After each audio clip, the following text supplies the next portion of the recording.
physical. It's time to talk some this and more. We gonna talk about it all. DVD, CD, UHD, VHS, books, Blu-ray. Who knows, maybe you'll even see a laser disc today. So let's get physical. We wanna talk some physical media. Movies and TV, music and more. Come check out what we have in store. This is the Media House Stream. It's time for some physical media on FanZcene. I know it was like really popular because it like won some Oscars and whatever, but Jimmy does dance. It's got the Mighty Ducks guy. Got that guy. No! Yes, but no! He's not the Mighty Ducks guy! It's Emilio Estevez! For the Brandon!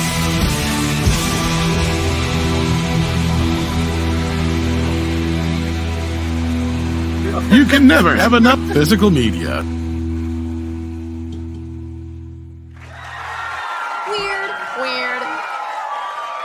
Weird.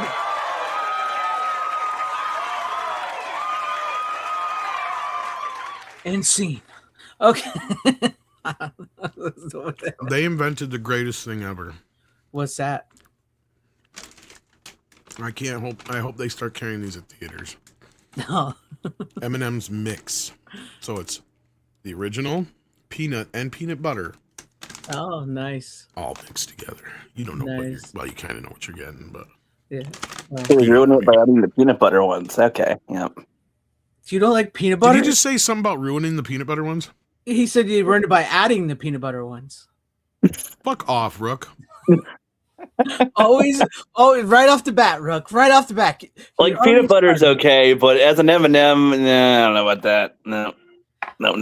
It's the only thing in the world that rivals the Reese's Pieces, and Like, bacon's great, burgers are great, but bacon on a burger, I mean, it's kind of negatively affecting the whole taste. You know what I'm saying? There you go. and you call yourself a fucking fat kid? What the fuck Yeah, is wrong with you? I would What eat is my your major bacon with malfunction? I would eat my bacon with my breakfast and my burger for my lunch or dinner. That's Did how this it works. boy just say a bacon?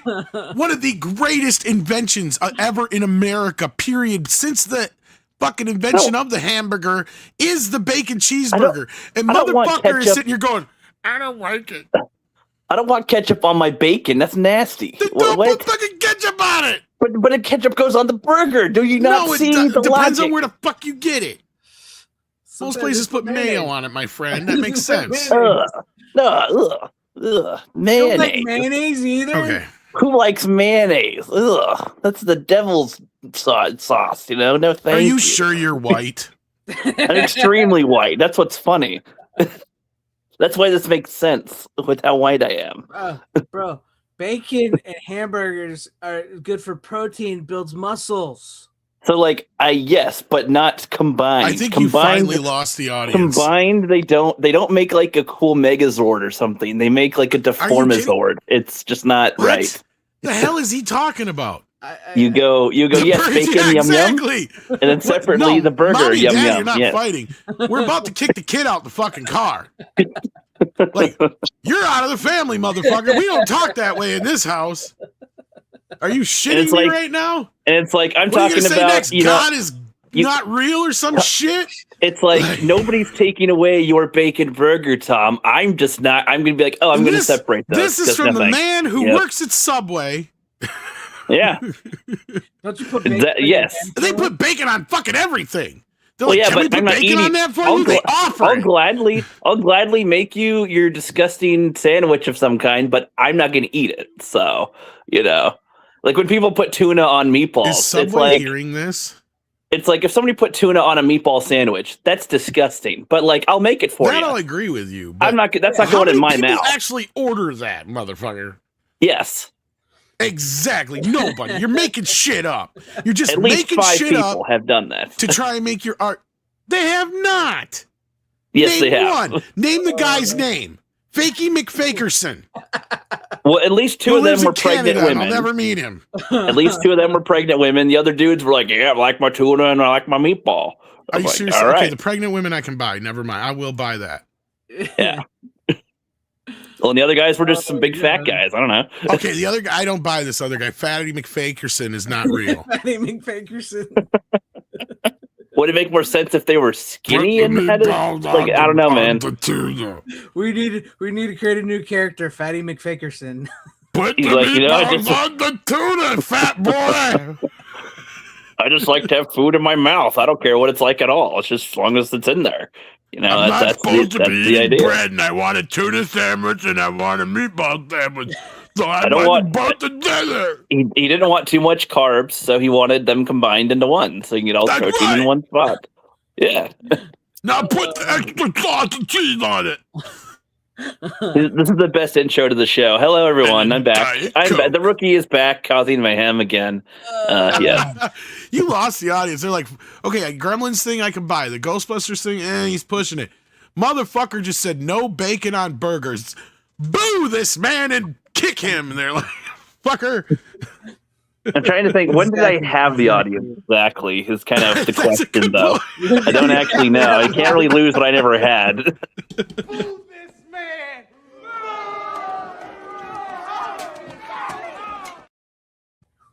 Thank God we got that meme. Pineapple on bacon. Now, I don't even know what stratosphere of taste that would be. I don't know about that. Oh, pineapple. I'm just reading on the bacon? chat. Nobody can get behind that shit. I'm just reading the That's chat just here. gross. But I thought now everyone's just listing pineapple on pizza, pineapple on popcorn, No, it's a pineapple on scientific bacon. fact that pizza goes bad the moment you put pineapple on it, and so does the pineapple. So actually, I said that backwards, but you knew what I meant. Garlic was mayo. lost. I mean, if you're gonna make anything taste better, garlic is a good Garlic option. mayo, that's called aioli. I mean, that would Yeah, probably how be does a better Subway not tasting have mayo. garlic aioli or how We the fuck? we do have garlic aioli, When? but When? I didn't know that was considered mayo. Well, hello, fellow followers. Welcome back to the Physical Media Show here on FanZcene. Motherfucker works at Subway, and he is to this day realizing that either Miracle Whip or mayo is the base for just about every fucking sauce. Thousand Island, everything. I guess that makes sense why people keep on saying Chipotle mayo. I'm like, you mean Chipotle? It's based in mayo, motherfucker. Oh my goodness. Anyways, let's say hi to the We should call it chat. flavored mayo, right? And Rook would be happy. Sorry, go ahead. Yeah. We'll just call You it may garlic take aioli. back control of your show. We're sorry about that. Yeah. Great opening. Hail FKHC 2005. Glad to see you. What is up, Uncle Remus? When are we getting Sam Raimi's Crime Wave on 4K? I don't know. Maybe someday. Well, hopefully. What is Crime Wave? I don't think I've ever actually heard of Sam Raimi's Crime I Wave. heard of it, but I don't think I've ever seen it. I can't believe I've never heard that. I'll have to look that one up. Hopefully someday. Hail to you, Brian Barth. Glad to see you out in the chat. What's up, John the Big Old Dad? He said, why can't you guys start an hour? I would. We're getting to that point. There's kids, and it's harder to get the show started an hour earlier. If I could, I would. Honest to God, if I could, I would. So maybe one day. We'll see. We'll see how it goes. And what's up, Joey? After midnight, it's the horse's latitude of the decade. The woke studios are slowly switching back to canon and reliable money marketing strategies. Maybe we'll see. Let's see. We have Heather Preston. Hi, glad to see you out there as well. Howdy to you, Ace Hanlon. Good to see you in the chat. Make sure I'm getting everybody here. What is up, Harambe Jeremiah 645? I've not seen Ford versus Ferrari, but I've heard it's actually a good movie. What? A lot of people say it's a good movie. It's pretty good. Yeah, I've been meaning to. I'm a little slow on. Honestly, I'd probably like that more than I did F1 because I'll be real. As much as Sinners was basically From Dusk Till Dawn, F1 is really just Days of Thunder all over again. It's the same fucking movie. I've heard that a lot about F1, but It's I've the also, same fucking movie. Yeah. I have to see that one and Ford versus Ferrari. I'll get to them. Ford versus Ferrari is a different movie. It's a bit better because it's all about this guy who's trying to make the Ford as good as the Ferrari and blah, blah, blah. I'll get to it. I will get to it because those are movies I would watch. Howdy to you, Dub Effect. Glad to see you out there as well. Danny Hooley, glad to see you in the chat. Let's see who else do we have with us this evening. Philip Bararos is asking when we're getting 4K of King Kong. I wish any day now, but from what I've heard, the negative's gone, long gone. Yeah, the original. Yeah. And like the uncut scenes that we finally got added back in the film are cobbled together from like various sources. So That's what I've the heard. Blu-ray might be the best looking version we'll ever get. We'll see. They might try to release a 4K of that, so it'd be nice. As long as they don't like AI it to smudge it to death. And Exactly. Yeah. horrible. Cynical, glad to see you. Hell to you. Anthony Draven, glad to see you. Just make sure I got everybody here real quick. Catching up. I don't think I've Phil Barones. I said, yeah, I said hi to yes. him already. I said Barones. Is that Tim in the house? Did we say hi to Tim? Not yet. Brian? There you go. Hell to you, FanZcene. Corey and Rogue. I just said hell to you, FanZcene. Corley and Rogue, glad to see you as well. The regulars, Joey After Midnight. Cynical, 1031. Cynical. If I did you say Tyrell was out there? Did I miss Tyrell? Yes, we did miss him. I don't think we Live said long his and name. prosper, Tyrell. If I missed you, Hello, Tyrell. Always glad to see you. I think I'm all caught up. I was going through it real quick because everybody was popping off the chat with Rookie's embarrassment. It's Rookie's embarrassment out there. I know Yeah, there's some my release proud announcements, statement. but I didn't catch a lot of them this week. I've been so in and out of everything. There was a few, but I don't. Did we get arrows Yeah. from last week? Or I don't know was if that we the got week them all, before? so you might as well ramble those off. Let me. No, we got them. It was Interstellar and Or Interspace. all it them, was. right? Interspace. sure Yeah, we why did I got say 'em? Interstellar? Interspace.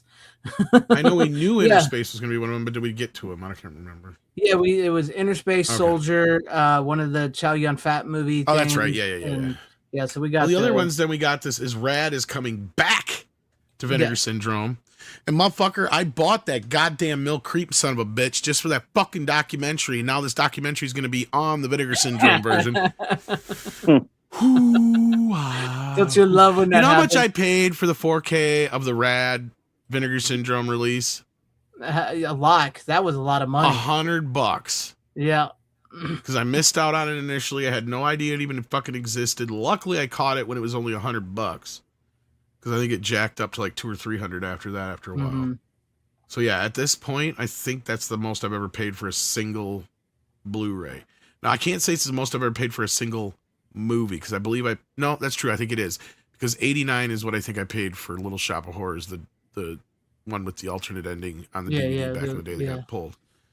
So yeah, I think that was the record. But now it's coming out for the 40th anniversary in a brand new big old box set with new special features and all that business and a new HDR grading and stuff like that. Yes, and they won't be the only ones releasing it. By the way, Really? yes, because when you read their on Vinegar Syndrome, when it says they wanted to announce theirs before the rest of them did, because they said we're not the only ones celebrating the 40th anniversary. Others will be having their own 4K version coming as well. Well, it's all the same 4K scan, but I think special features will be the difference. I think Umbrella might be one of them, or maybe it was Imprint. I think it was Imprint, maybe. Well, see, that's a was one of foreign one them. then, yeah. Yeah, so some of them will be foreign, like that. So their Vinegar Syndrome, I guess, will be mostly for the Americans, but there will be other releasing their own 4K versions of Rad. And I think that's really about it because I'm looking through here. I'm not seeing anything. Do we? There was something that I semi-confirmed. Did you see that? For Criterion. And nobody's asked me how I knew this yet. Ooh, what was it? I'm almost positive that Midnight Cowboy will be coming from Criterion soon. Oh yeah, I saw that. Yeah. And you know how I figured that out? Yellow Flash made me watch fucking Wonder Man. They go to see the movie in Wonder Man. And I'm sitting here going, what is a fucking X-rated movie doing in a Disney show? But that's another story altogether. As Wonder Man is walking, the guy who plays the main guy, as he's walking out of the theater, it's kind of smudgy in the background, and I don't know if they intended it for it to be seen. It literally says this 4K presentation by the Criterion Collection was scanned from the original 35 millimeter negative, blah, blah, blah, blah, blah, blah, blah. Interesting. They probably did not mean to have that up there. So I'm like, okay, that's coming sooner than later from fucking the Criterion Collection. Because not only that, I think the show was shot like a long ass time ago on top of it all. So I'm surprised we haven't heard about it yet. It will probably be coming very, very soon, I'd imagine. When is the anniversary? Probably coming up. probably. It's I don't know, when did it come out? See. God damn it, rookie. Keep talking. There he Nobody's goes paying again. attention anyway. We might as well just sit 1969 here was when it and came let out. it. Mm-hmm. Yeah. Might as well just let it happen. Just lay back and let it happen. Yeah. Camera guy? Yeah. Yeah. 1969 is when Midnight Cowboy came out. Oh Lord. So, and the only Kino title I'm seeing is Nightlife. What was that? It's the gay cat. Oh yeah.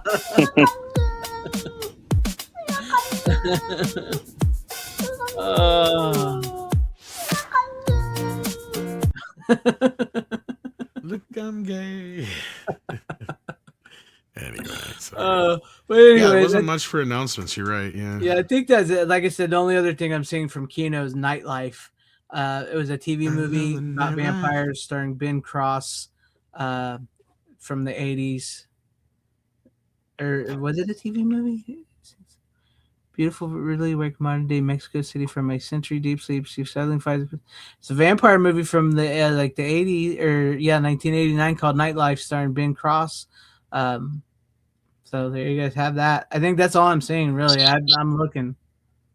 So that's about it, guys. That is about it. I wish I had more news for you on that front, but I'm not seeing any. Just not seeing any. If anybody out there knows any, let us know. Can you hear me? What's going on? We can hear you, but it doesn't matter because there's a cat on Yeah, screen. they're surprised by my cat. Yeah. I'm talking. Tom's there with his Gandalf pipe, and Rookie's playing with his pussy. So The pipe is okay, but see, once you put an animal on screen, especially a cat, doesn't matter. We could sit here and say ping pong, ding dong, fling flong all day long, and nobody's gonna hear a fucking word we say. I know. Not a fucking word. That's Rook for you. Yep. Don't work with children or pets. There's a fucking reason, Rook. Yep. He's both. He's a child, and he's got pets. They take all. Yeah, I'm the youngest one on the. Yeah, I'm the youngest one here, so it makes sense. Okay, let's get started here. God dang it. John the Beagle Dad, I hope you're feeling better. He said he fell off the ladder, so I hope you're feeling better, man. You okay, man? Yeah, I hope you're okay and feeling better. And I know we're a little late for you, but I hope our show can give you some peace. Yeah. But all right, so let's see. Who do we want to go first? Because I know Rookie's only got two. Should we make him go first since he started all this? No. I'll go third. I went. I think I got one more than you do. I mean, yeah, you got one more than me. So you want me to go first? Might as well, I guess. Okay, I got one. Like if I went first, the crowd would go insane. So let's just see. All right, I'm pretty sure I brought this one on before. Maybe even you have, Greg. Mm-hmm. But we had the 40th anniversary of the Blues Brothers a while back, a couple of years ago. So of course, just like clockwork, Universal's got to re-release it again. Mm-hmm. With something a little special. You know what? I like this cover though better. You know yeah, what? I do like that one better. Toss that away. You don't I need like that one better. More. Much better cover here. It's got the old car on the back. But as you'll notice, something's a little different about this version. Mm-hmm. It's 3 discs, not just 2. Well, the reason is because much like Jaws, they added a brand new documentary to the film. Now, unfortunately, unlike Jaws, it didn't get added to the digital version for some reason. Huh. I don't know. Go figure. Go figure. But it's here. It's on here. Is it decent? It's good. It's got a few things that I didn't know about before, but not nearly as good as the Jaws one. Okay. It clocks in only at an hour, and you have basically anybody who's still alive. That's the kind to talk to, but it's not horrible. It's a pretty good documentary. So if you had not picked up this older edition, which I know when it was just in a basic case, it was really cheap. So I'm sure a lot of people have. This one is available. It's as far as I could tell, it's the same exact discs. Yeah. As far as the other stuff, no new anything as far as like a new HDR grading. And if I remember right because I remember saying in my review before about it, it does have some DNR on it a little bit, yeah, and some other stuff that kind of, but like other than that, it's a pretty good collection because you get both the theatrical and the extended release. You get all the classic special features carried over on the Blu-ray still. plus the new bonus feature. So overall, it was a decent package, I must say, and I do like the new Blu-ray or the new Steelbook cover. Yeah, I do like that cover better than that loud weird. That's just a weird cover for the Blues Brothers to begin. I mean, I get it. It's trying to be like a stained glass window or whatever. Yeah, but it's just like it's just too. It doesn't even really feel like a Blues Brothers release. Yeah, it doesn't. It doesn't look like it. No. No, and I mean, it's not like the Blues Brothers have had a great poster. It's had a few, and the video poster was never that good either. Yeah, it's but this one is a guys, classic one. Yeah, so I've always liked this one. That's a good one. I wonder if this is going to be the new trend for these type of movies. Is like when their anniversary comes up, they'll re-release them with a new documentary. Probably because Jurassic Park kind of got the same thing, I think, didn't it? And Sony's done it a couple times now with a few of theirs. So I'm sure, but a lot of those are because they're doing new Dolby Vision and all that kind of business. Right. I mean, it kind of makes sense, especially if it's been a while since the release, to add something new and something with after it's been around for a while. Grinch is the other one I can think of offhand. I know there's at least a handful more. Yeah. And if you already have a copy, you're not just getting a copy, you're getting a copy plus a documentary. So yeah, I like it when they do that instead of just giving us a Dolby Vision upgrade. Because I think that's all Jurassic got. I don't know if Jurassic got anything new. Or did it get a new documentary on the new ones? I think it got like the upgrade Adobe, didn't it? I think so, yeah. I know they're re-releasing them again. I don't know if they're re-releasing them again on standard this time, separate, each one separate. So I believe it's the ones that came out in that big box set that you brought on because you bought the box set of the Jurassics. Mm-hmm. So I believe it's just all. That's an old one too. That was even before the last two Jurassic movies were out. Yeah. So that fucker was already pretty old. Yeah. But no, Blues Brothers is an incredible movie. I love that movie. Dan Aykroyd and John Belushi. What can you really say about it that we haven't said about it? It's an incredible film. The music is great. Talk about a rocking soundtrack, a blues soundtrack. It's great. Hit 'em up, move 'em out. Even though that's not a blues song, I just love that part of the movie. Carrie Fisher is great in it. She was actually dating John Belushi at the time, and she's really good in that. So, yeah, it's a good movie. I'm glad that it's still okay. Even I mean, if you guys don't want the little extra documentary, you can keep on to your 4K. But if you want it, you can get that. So, there you go. Any final words on it, Tom? No, like I said, we've talked about it quite a few times. I mean, it's a great film. I'm sure Rookie's never seen it, so. Correct, yeah. Yeah, figures. Why am I not surprised? Not surprised. He'd probably just say, it's kind of mid. I've seen movies that were better, that were inspired by it, that just did it better. Yeah, I mean, probably. Yeah, that's what I thought. Yeah, fucking Rookie. All right. No, they shouldn't. They should not incite an AI intern to handle it. No, please. Some of the releases lately haven't been very good as is. So Warner Brothers should not be doing that. All right. Well, Tom, I guess I'll move on to my first pick of the night. I actually just watched this today, and it's one I brought on before, and I'm just bringing it out early because the star of the movie passed away, and that's Varsity Blues. I know that was fucked up. Is that the sequel to the Blues Brothers? Oh, Blue is the connection. Do you see? So I'm gonna have to boot you, Rookie. Keep it up. 4K on this looks really good. Rookie, you've got a long way to run. Yeah. It's so sad. It's like you look at this and it's like you got James Vanderbeek died today. Paul Walker's goes my dead. hero. Yeah, they're here. Paul Walker's dead. Billy Bob, the fat guy's dead. He's passed away too. Yeah. John Voight's still alive. Speaking of Midnight Cowboy, Yeah, so it'd be faster to list who's alive on there. No, it's a great film. I haven't got a chance to check. I do have that 4K, but I haven't had a chance to check it out yet. It looks pretty good. It's not the greatest, but it's not bad. It's not bad. It's a great movie, though. Yeah, it's a great movie. The movie itself is incredible. I saw it today. I was thinking about watching Dawson's Creek a little bit, but I thought, no, I was going to watch the Varsity Blues. That movie's like a defined part of our era growing up as, growing up in the era we grew up in, and it's just it's an incredible movie about football, and it plays well too because my boy, he plays football, and he won. He actually, his whole team went undefeated last year and won what they call the Super Bowl, their Super Bowl. So that movie means a lot. It's a really fun, incredible movie, and a look at for what you don't know, Rook. The movie is about this football team in Texas, right?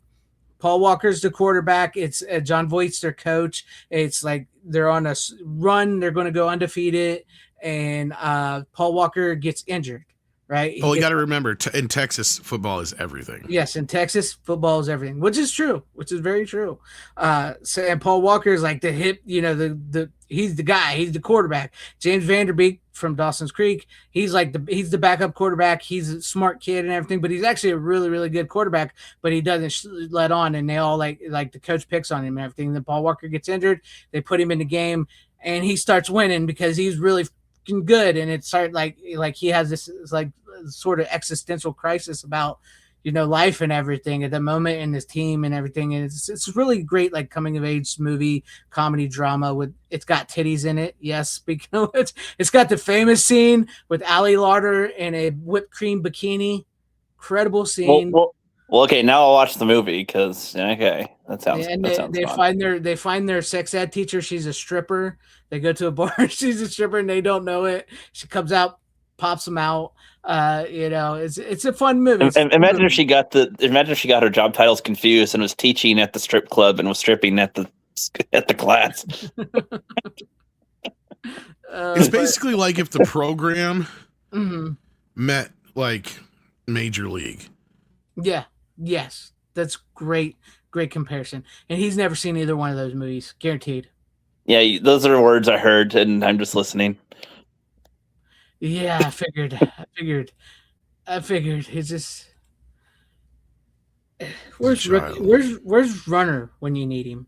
Where's Runner? It was kind of endearing hearing Runner or Rookie in the beginning of Runner, I mean, actually, in the beginning of the show, and how much like Rookie he used to sound, and now he's like, I know it was like famous and like won a bunch of Oscars and stuff. It's like now he'd actually tell us what Oscars it'd win, right? Yeah, exactly. Who won it for what? Yeah. And to me, I'd go, "Who's Oscar?" Boom. And then here comes, like Rookie, like it was shown in theaters. I saw it on Netflix. I found it on Netflix. No, but it's a movie. It's a movie. I watched 10 minutes of it and I didn't like it, so I quit it. But I'm gonna talk about it. I watched almost half of fucking last Mission Impossible, but I didn't bring it on. Yeah, but I mean, you could tell us what you thought of the parts that you watched. I just when Runner brought it on, I'm like, I didn't finish watching it. I watched half of it, thought it was fucking garbage, shut it off. Because I'm like, I'm lost, and this movie's already been on for like fucking hour and a half. I'm like, fuck this movie. It's like I don't give a shit. Yeah. It's just it didn't really look that good to me, and I heard middling things about it, so I never watched that. Oh, it's bad, dude. Yeah, I never watched that one. It's long. It's just so overtly long. Like everything is overly done. It's like, oh my god, just get the fucking movie already. That's one of the biggest problems. I've noticed that's like one of the big problems, especially with movies that were started to be filmed in COVID. These big budget movies is like once they got to pick back up, there's like, well, let's just do what we already filmed, and we have a new story to go with it. Let's just keep making it longer and longer and longer. Well, and the sad part is the logical ending for the last one is when one of the actual original members of the team dies. Mm-hmm. But no, that's in the new movie, like midway through almost. And you're like, okay, so why isn't this the climax then instead? But oh no, the movie just keeps going like the Batman. So I just don't understand. But yeah, Varsity Blues, good movie. Yeah, Varsity Blues is a great movie. Great fucking soundtrack. Incredible, like late 90s, early 2000s soundtrack. Incredible movie. Great performance. Thunderstruck. Yeah, Thunderstruck, right? Thunderstruck, There Goes My Hero by Foo Fighters, Run by Collective Soul. Run by Collective Soul. So many great. I just like you can name them and name them and name them. I mean, even Green Day before they were gay lesbians. Oh yeah, Green Day's on there too. That's right. Yeah.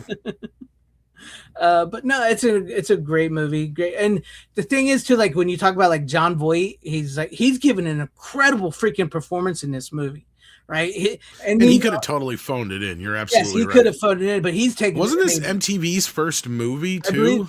I think Joe's Apartment was their first movie. No, Joe's Apartment was. You're right. Yeah, never mind. Yep. This was like their third, maybe third or fourth. Yeah, because Beavis and Butthead was after that, and then that was before this. So yeah. Yeah, and they're like you said, John Voight could have phoned it in, but he's good. And like James Vanderbeek, Scott Conn, Paul Walker, and especially the kid that played Billy Bob, they're all like on his level of acting. You're right. You never feel. Yeah, wasn't it who's who cast of that age group kind of in a way with, it had it was. I remember seeing it in theaters. Yeah, me too. Yeah. Give it a watch. I mean, if you like football movies. Really, Tim? So you don't even really have to like football. That's true. It's kind of like the whole point is, I think, because like James Vanderbeek's character from my memory, and it's been years since I've seen it, is like, I mean, yeah, he likes football, but it's not really his life until all of a sudden he gets that taste of fame.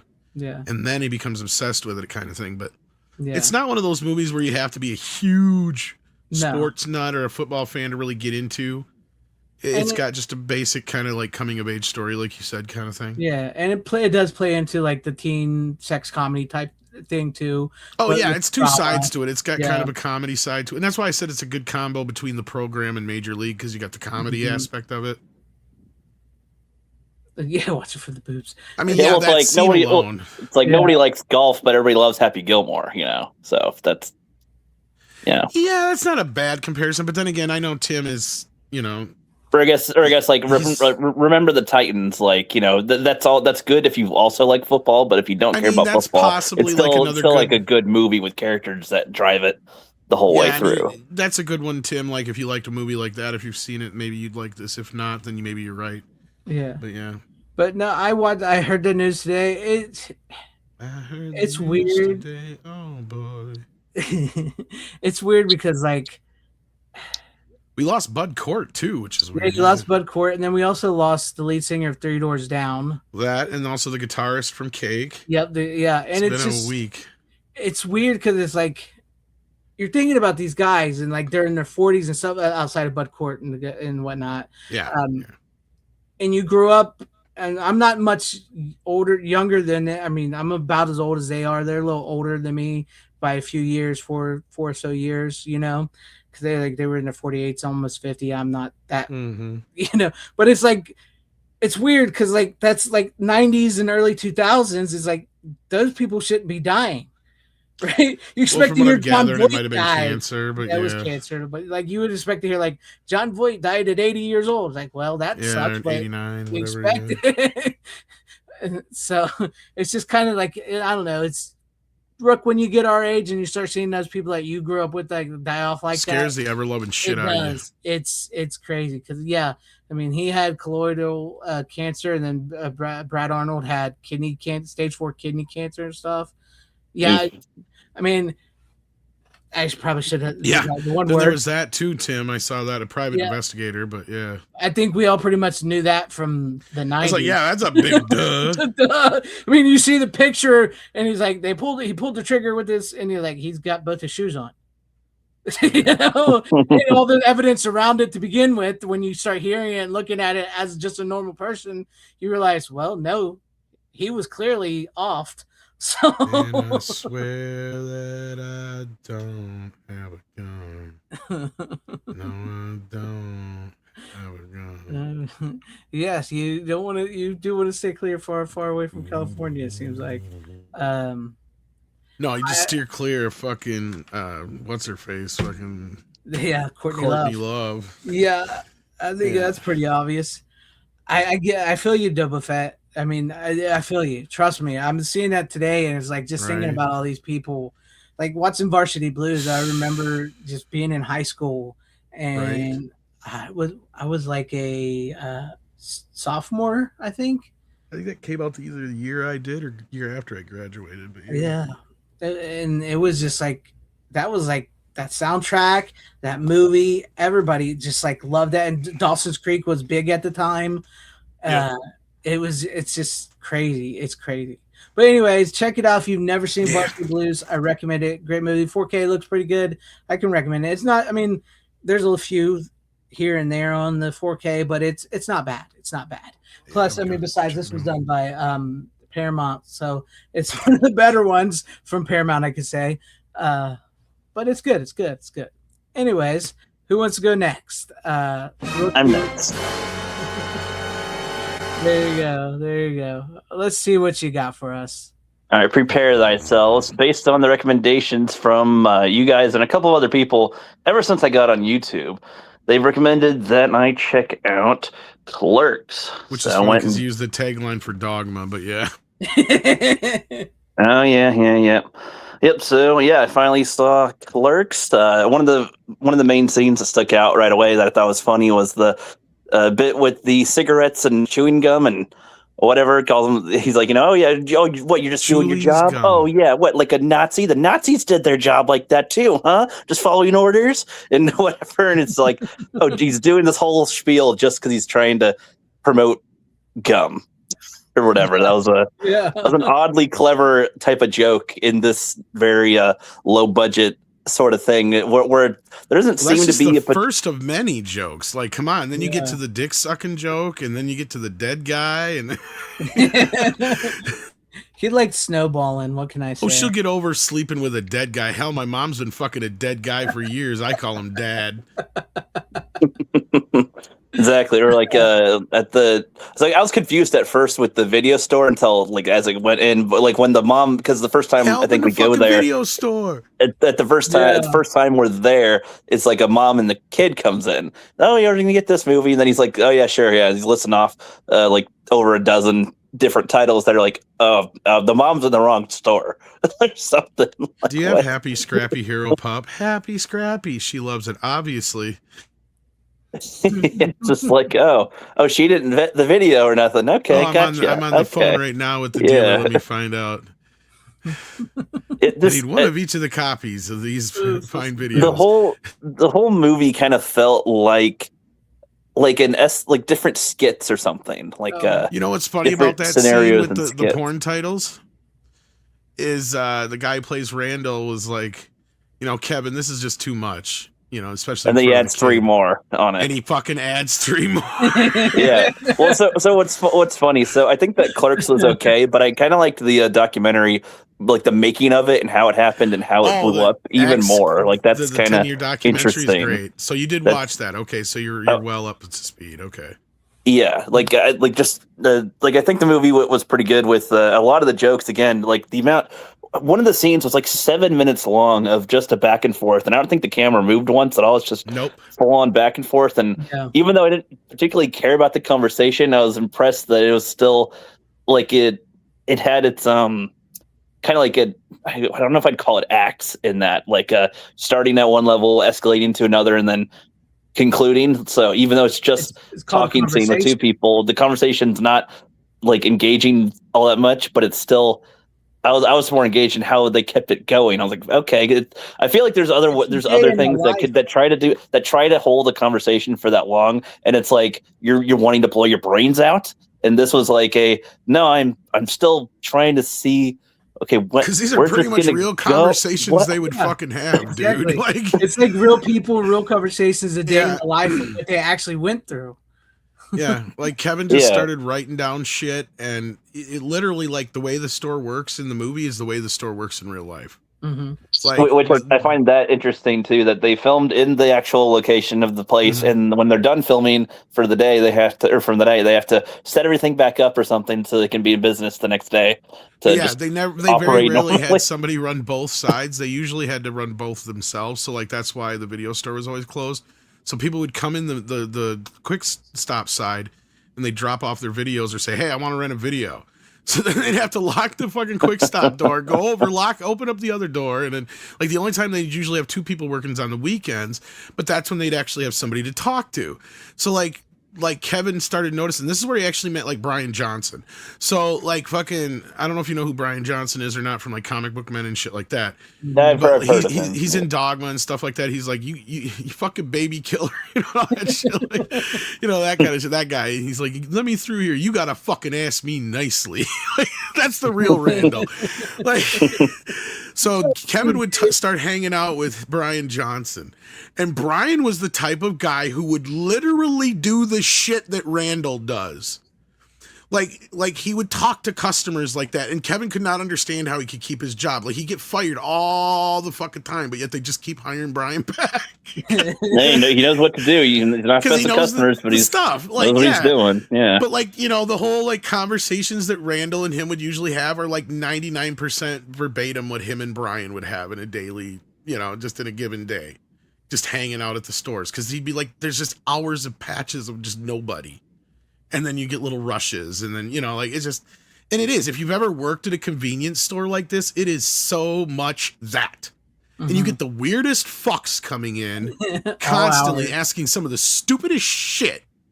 Like, and can we use the bathroom? Can we use the bathroom? That's the other, like, I can't believe they didn't have that as a constant gag. Well, the lady that's like asking his opinion on movies is like, lady, why do you? These are the same two movies. It's like, it's like, okay, I can get, you know, asking the, like, you know, a video store guy or comic guy, game guy. I get asking an employee, but like, if they don't give you a good, you shouldn't be relying on it, really, though. Like, typically, what do you think of these movies? I don't watch movies. You work in a video store. But yeah, and I sell. What part of that requires me watching all the movies that you want to buy? I work in a shitty video store. I want to go to a good video store so I can rent a good movie. Chicks with dicks. I got it so we can watch it together. Who wants to watch that?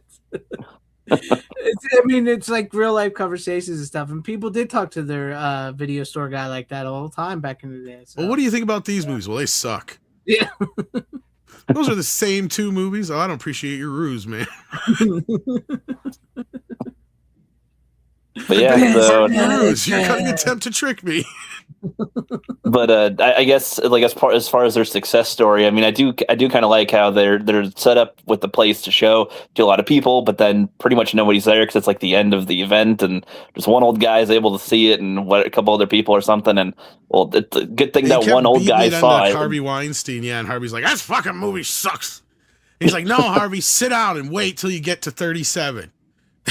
So, he's like, once he got to 37, all you could hear was Harvey Weinstein's laugh just get louder and louder and louder throughout the entire screening. Yeah. He's like, we're going to buy this thing and we're going to slap a fucking soundtrack on it. We're going to put it out nationwide.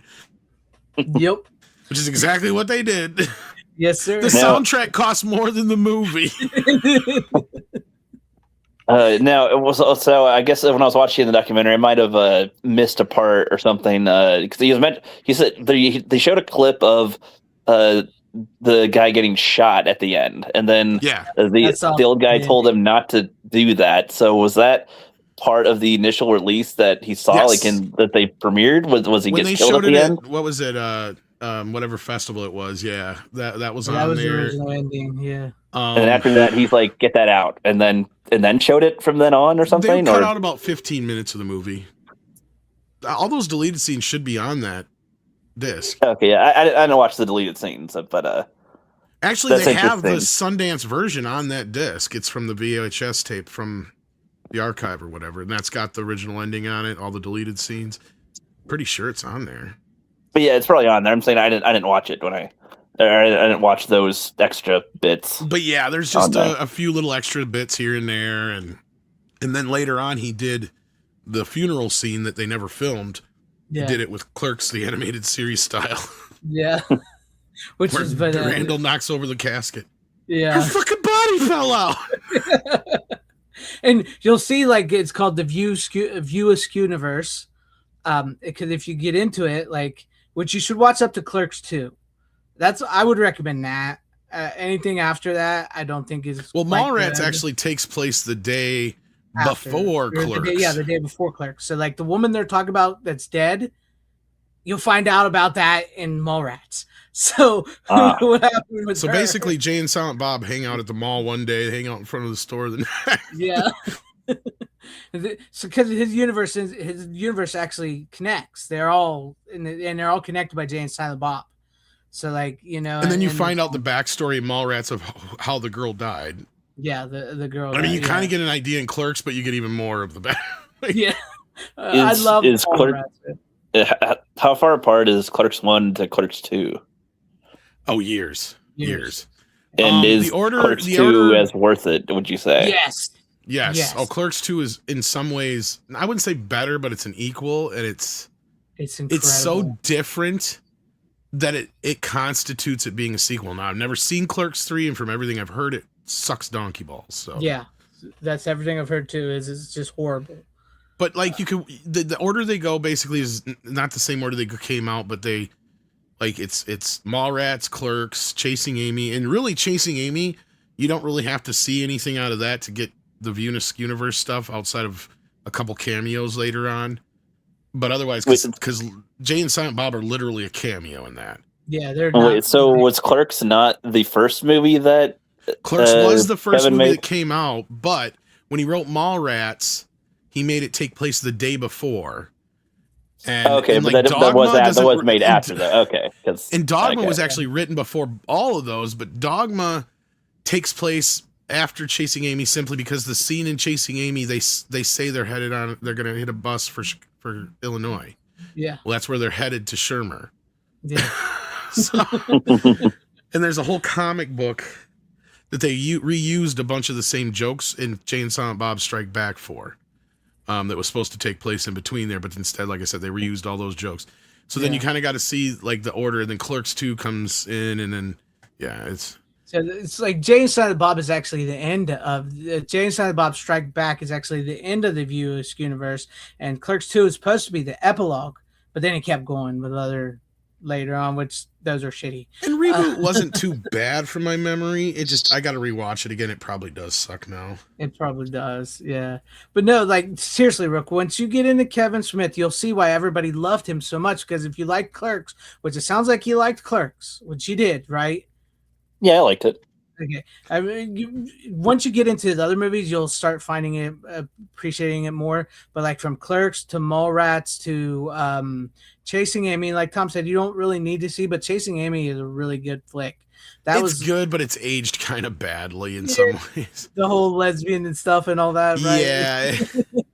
Like I'm waiting for the day Kevin gets canceled because of that. Yeah, if you would get to it, you'll know what we mean by it. So all you were saying is she needed some deep dicking? Yeah. Finger cuffs. Sorry, that always made me laugh. You have a four-way street, and at the end of each street you have Santa Claus, the Easter Bunny, the friendly lesbian, and the man-hating dyke. In the middle of the street, you got $100 bill. Who's going to get to the $100 bill first? The man-hating dyke. And do you know why? No, but you're about to tell me. That's right, because they're all figments of your fucking imagination.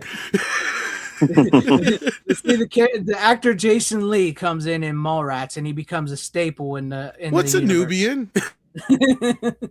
So, what's a Nubian? Bitch, don't make me laugh. But Mallrats was a huge flop, and it was people like said they hate it. I love Mallrats. But Mallrats it was like, is fun. It's just not. I don't know how well it's aged. I have not watched it. I watched it recently. I think it aged very well. I think it aged better than it was perceived because I think it's a good movie. I mean, yeah, it was always a better movie than what it was initially perceived as. But the last time I watched it, I think I watched the original version, and the original version is not as good as the theatrical cut. No, the original version sucks. The theatrical cut version you watch. Don't watch the original version because it makes no sense. At least don't watch it first. Yeah, don't watch it first. The theatrical That's the first time I think I've ever heard you guys say don't watch the original something. It's a rarity, and actually no. And over the years, especially since I'm becoming an editor full time, pretty much, I have been like, nope, that shit's got to go. Yeah. I can't stand a movie where you're sitting here like meandering in bullshit. Like not everything is The Godfather. Not everything is Lord of the Rings. You don't need the extended version of everything all the time. Like it's cool to have those scenes there. It's cool to have that version. But there's only like maybe half a dozen at best other movies other than Lord of the Rings that I could tell you that I'd probably say, yeah, go see the extended, watch the extended cut, not the original cut. Very few. Yeah. Very few. Like Aliens, trying to think. Like that's the problem. Like there's not many. There's not many. No. I maybe one or two will come to me over time here as I think along, and maybe the audience will add some good ones in there. But I mean, some of them are fun, but they're just overindulgent. Yes, is really what they are. In fact, one of the best ones is probably the Dewey Cox one, where it's called like the overindulgent version. It's like, it's in on the joke with it. Yeah, and it is actually, I think, one of the few better ones, just because you get some of the better jokes in there. But yeah, the Wrath of Khan director's edition is good. Yes, that's got some stuff in it that helps. Very good. Basically, if it's a scene or two that helps, maybe even a couple of sequences that help. The one that I always go to is like The Exorcist. The problem with that one is it's the best of both worlds, or it's the worst of both worlds, however you want to look at it. I've already said my dream cut of The Exorcist is you take pretty much the original cut up to the exorcism, and then at the exorcism you cut in the version you've never seen from there on out, because otherwise all that crap in the earlier part of the shit you don't need. But once you hit that exorcism, there's stuff in the new version that you fucking need. Peter Blatty is right. And especially after reading the book, I'm like, yes, you need that shit there, because it explains everything to the audience. And it really doesn't just explain it to the audience. It shows you the moment that your main character realizes that this child is not the target. He is. It's him. He's the target. They're trying to, the Pazuzu is trying to break him down and make him hate God, not just forget, not just like, lose faith, but just literally hate God. Right. And when I was listening to the audiobook for the first time ever, hearing the story in book form, it really dawned on me that it's like, and it even kind of gave me this like idea is like, it's true. The devil doesn't really have to make you believe in him. All he has to do is make you not believe in God. Mm-hmm. It doesn't matter if you believe in the devil or not. Exactly. He doesn't care. Or all he has to do is make you hate God. One of the two. Right. And that's basically what The Exorcist is he's trying to make this priest hate himself, hate God, hate that this is happening to this child, and blaming God for that and all that kind of stuff, for the loss of his mother. All these things happening at once, and now I know I'm going off on this thing, but that's kind of where, like Kevin Smith, like with Clerks and all that kind of stuff, and the grand scheme of it all is like, his earlier stuff is really fucking good. And once you get to Clerks 2, especially after Dogma and Jay and Silent Bob Strike Back, because they are kind of a weird, like, it's like he resets the universe when he gets back to Clerks 2. And Jay and Silent Bob Strike Back is a fucking riot. It is great. Like, speaking of James Vanderbeek. Yeah. Oh, yeah, that's right. He's in that. Shut up, pie fucker. That's Jason Biggs, but they play Jay and Silent Bob. Okay, Dawson, that's not me. It's the other guy. Yeah. Holy shit, it's the Dawson. Or Pacey, that's what he says. Yeah, shut up, Pacey. That's not me. It's the other guy. Yeah. Oh, it's good. No, seriously though, I love Mallrats. I know a lot of people don't. Mallrats, but once again, like Tom mentioned, like with Clerks, that's what you see. What you can do when you really want to make a movie, an independent film with dialogue, and he sold all of his comics and DVDs and all that to make that and everything. And then Mallrats was when he got a bigger paycheck and he got to do it. And they actually wanted to replace Jay and Silent Bob with Seth Green and another actor because they weren't names, and so he fought to keep them in. I can't remember what's the story. What do you have to do to? I can't remember how he keep them in, but he got the same. Him and Jason Mewes play. Well, basically, what it was is they wanted Seth Green. Yeah, they wanted Seth Green to play Jay. And because they didn't want to pay Jay, they didn't want to, because he was a nobody or whatever. And they're like, yeah. And that was the thing that was funny to him during the making of Mallrats, is every time he'd bring up Clerks, they'd be like, yeah, but that's not a movie. Yeah. So they would literally like always put him down by. And so finally, the producers are like, look, if you insist on having this kid in the movie, you pay to bring him out, you pay to put him up, we'll pay him literally fucking scale to be in the movie and nothing else. Mm-hmm. And I guess they broke down. I think they gave him per diem, but other than that, like, which is basically so he can buy dinner and stuff when he's not on the set and all that kind of crap. But I guess he turned around and used his per diem to buy fucking dope. Yeah, he was a big druggie back in the day. Yeah. But he's all fucked up on the commentary for that too. Yeah, exactly. He's literally laying on the floor of the fucking studio. Because they could do the video commentary on Mallrats, don't they? Yeah.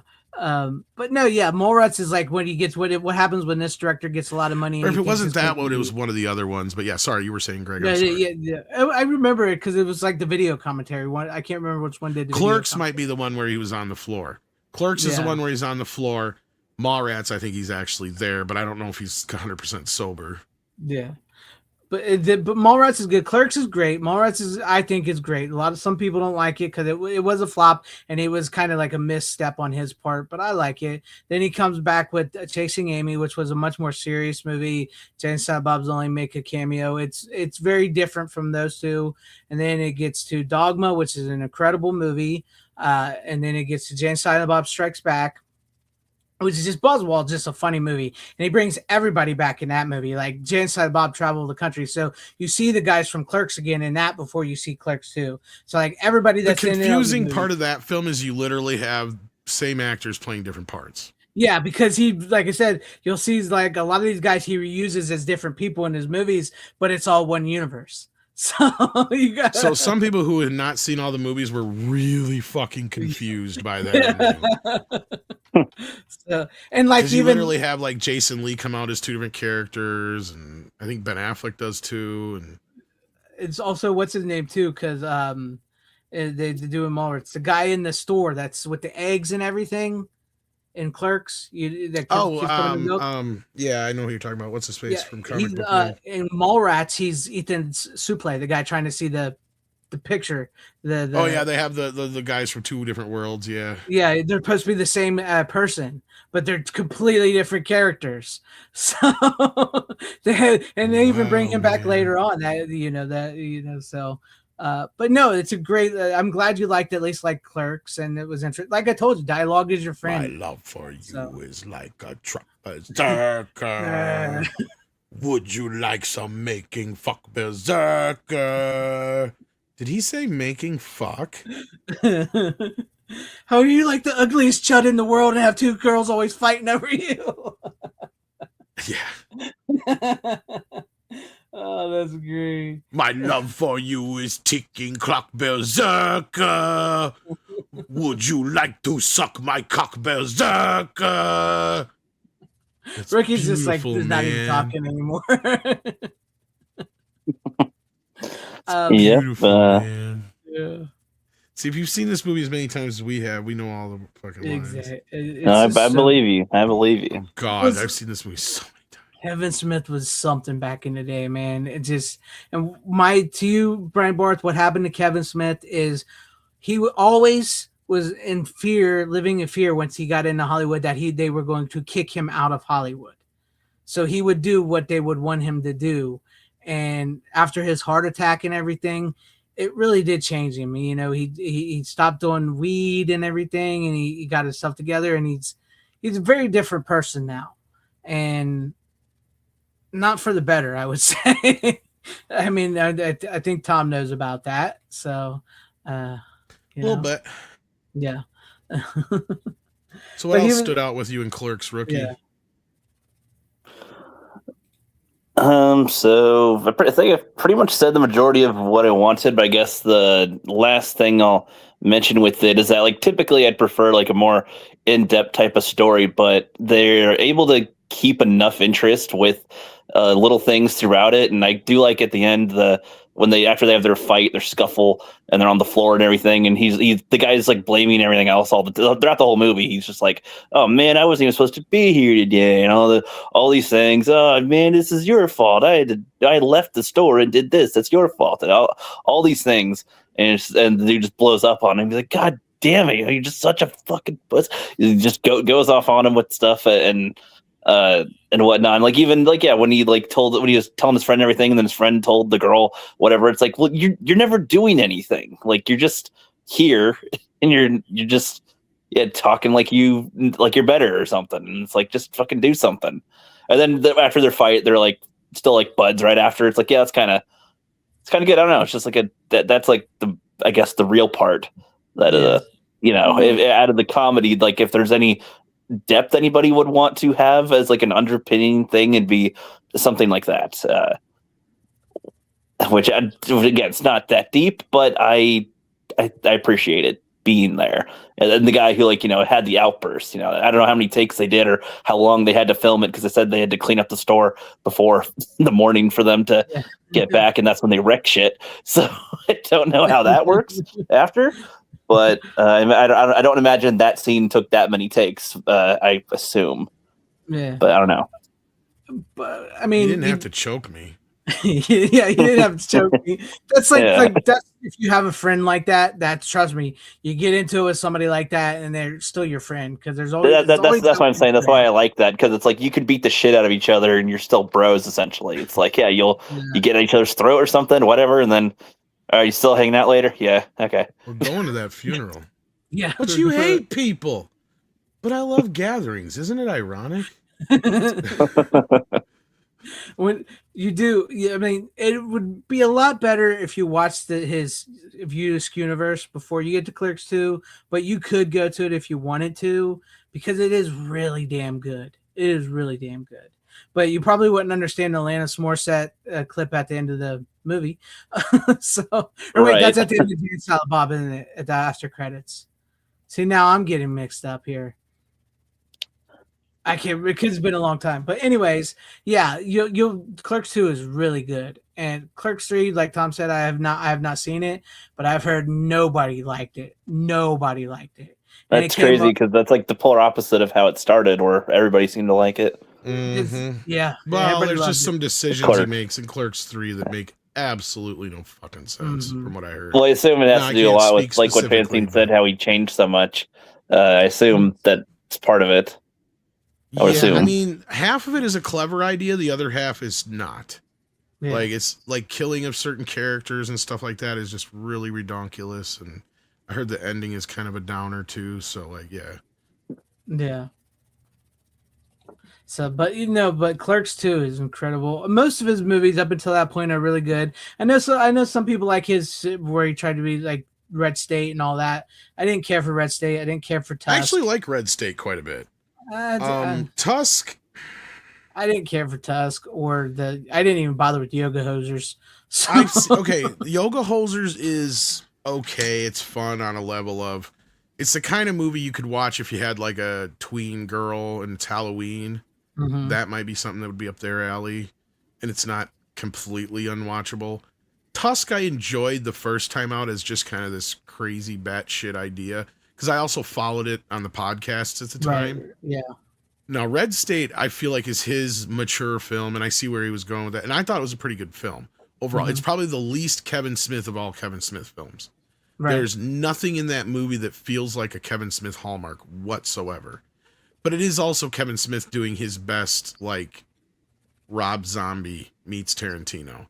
Yeah. So it kind of has this weird thing to it, so I can understand people who wouldn't like it.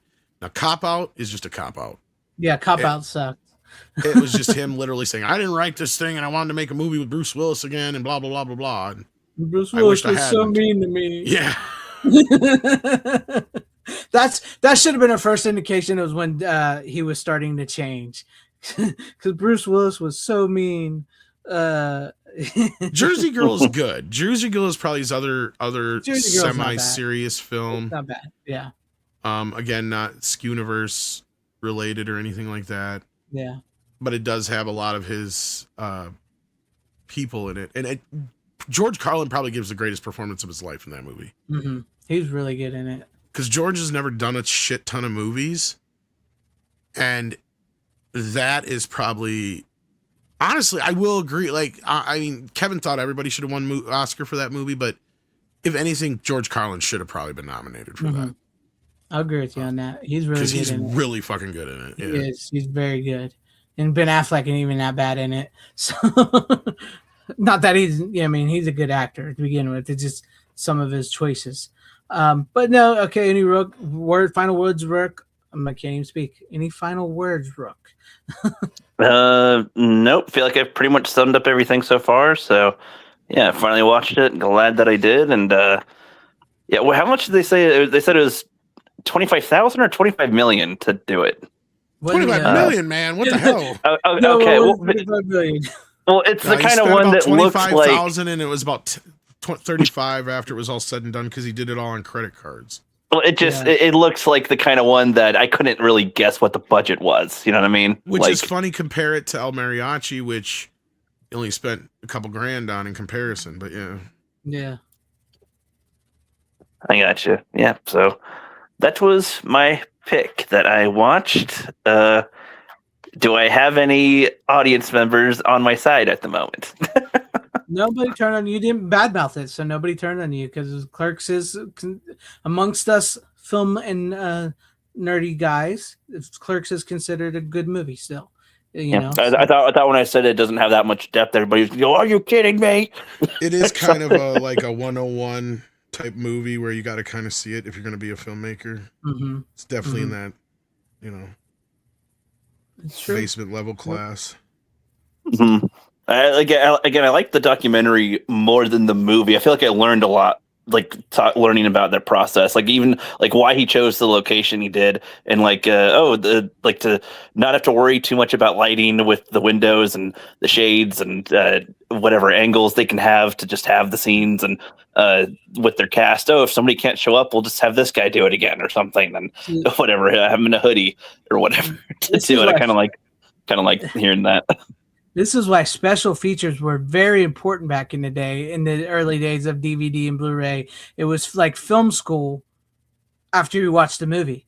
So you would get these great little documentaries like that and everything. Nowadays, it's like a 5-minute EPK or somebody from some school talking about what they talk about how much fun they had filming it. Oh, we had so much fun and we liked doing it. It's like, okay, that's great, but tell us about the problems that happened, and then some of the good parts and some of the excitement. Sure, the excitement comes through the process, that you're doing. Well, that Clerks X documentary, I'm glad you watched it because it is one of the best documentaries about the making of a movie. You get pretty much everything and anything you could dream of in there, as far as most of what you need to know about the movie, as far as how it is to make a movie from the ground up if you've never really made one before and all that kind of stuff.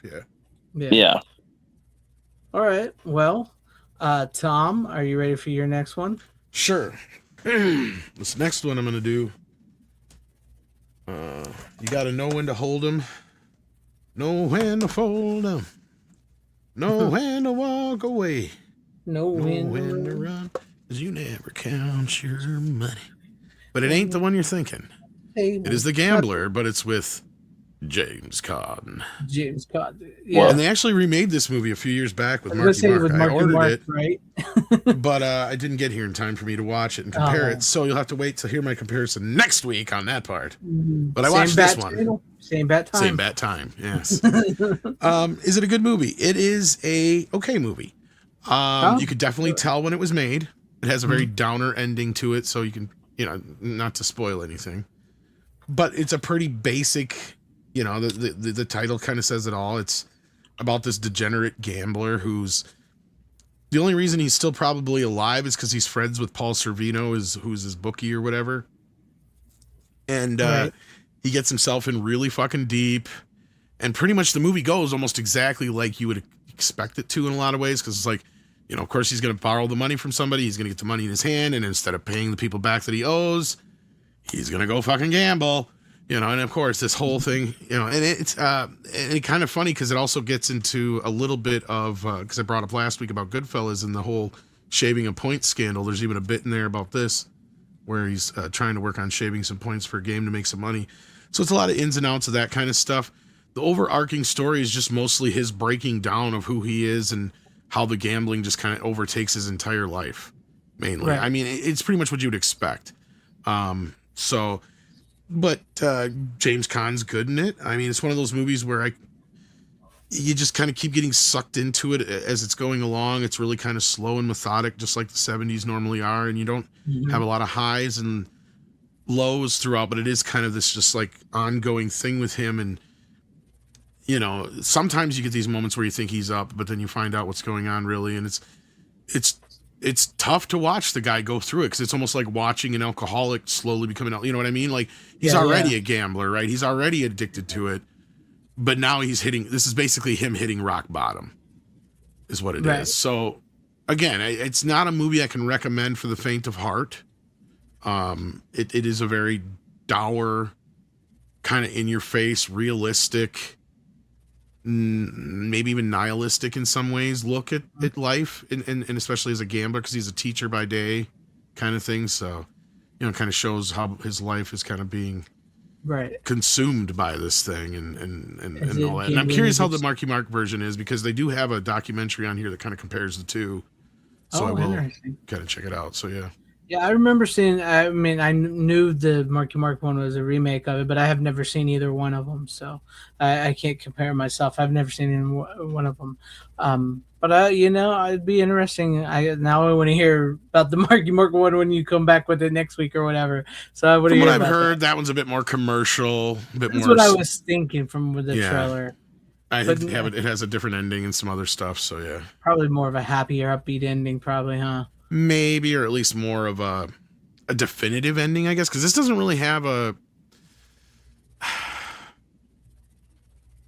It just has a weird ending. Mm-hmm. Is the best way I can explain it. So once you see it, you kind of get it. It's just kind of like, yep, that's the 70s for you. Like, it's got one of those kind of endings to it. And I think this was one of Jimmy's first big movies after Godfather, if I remember right.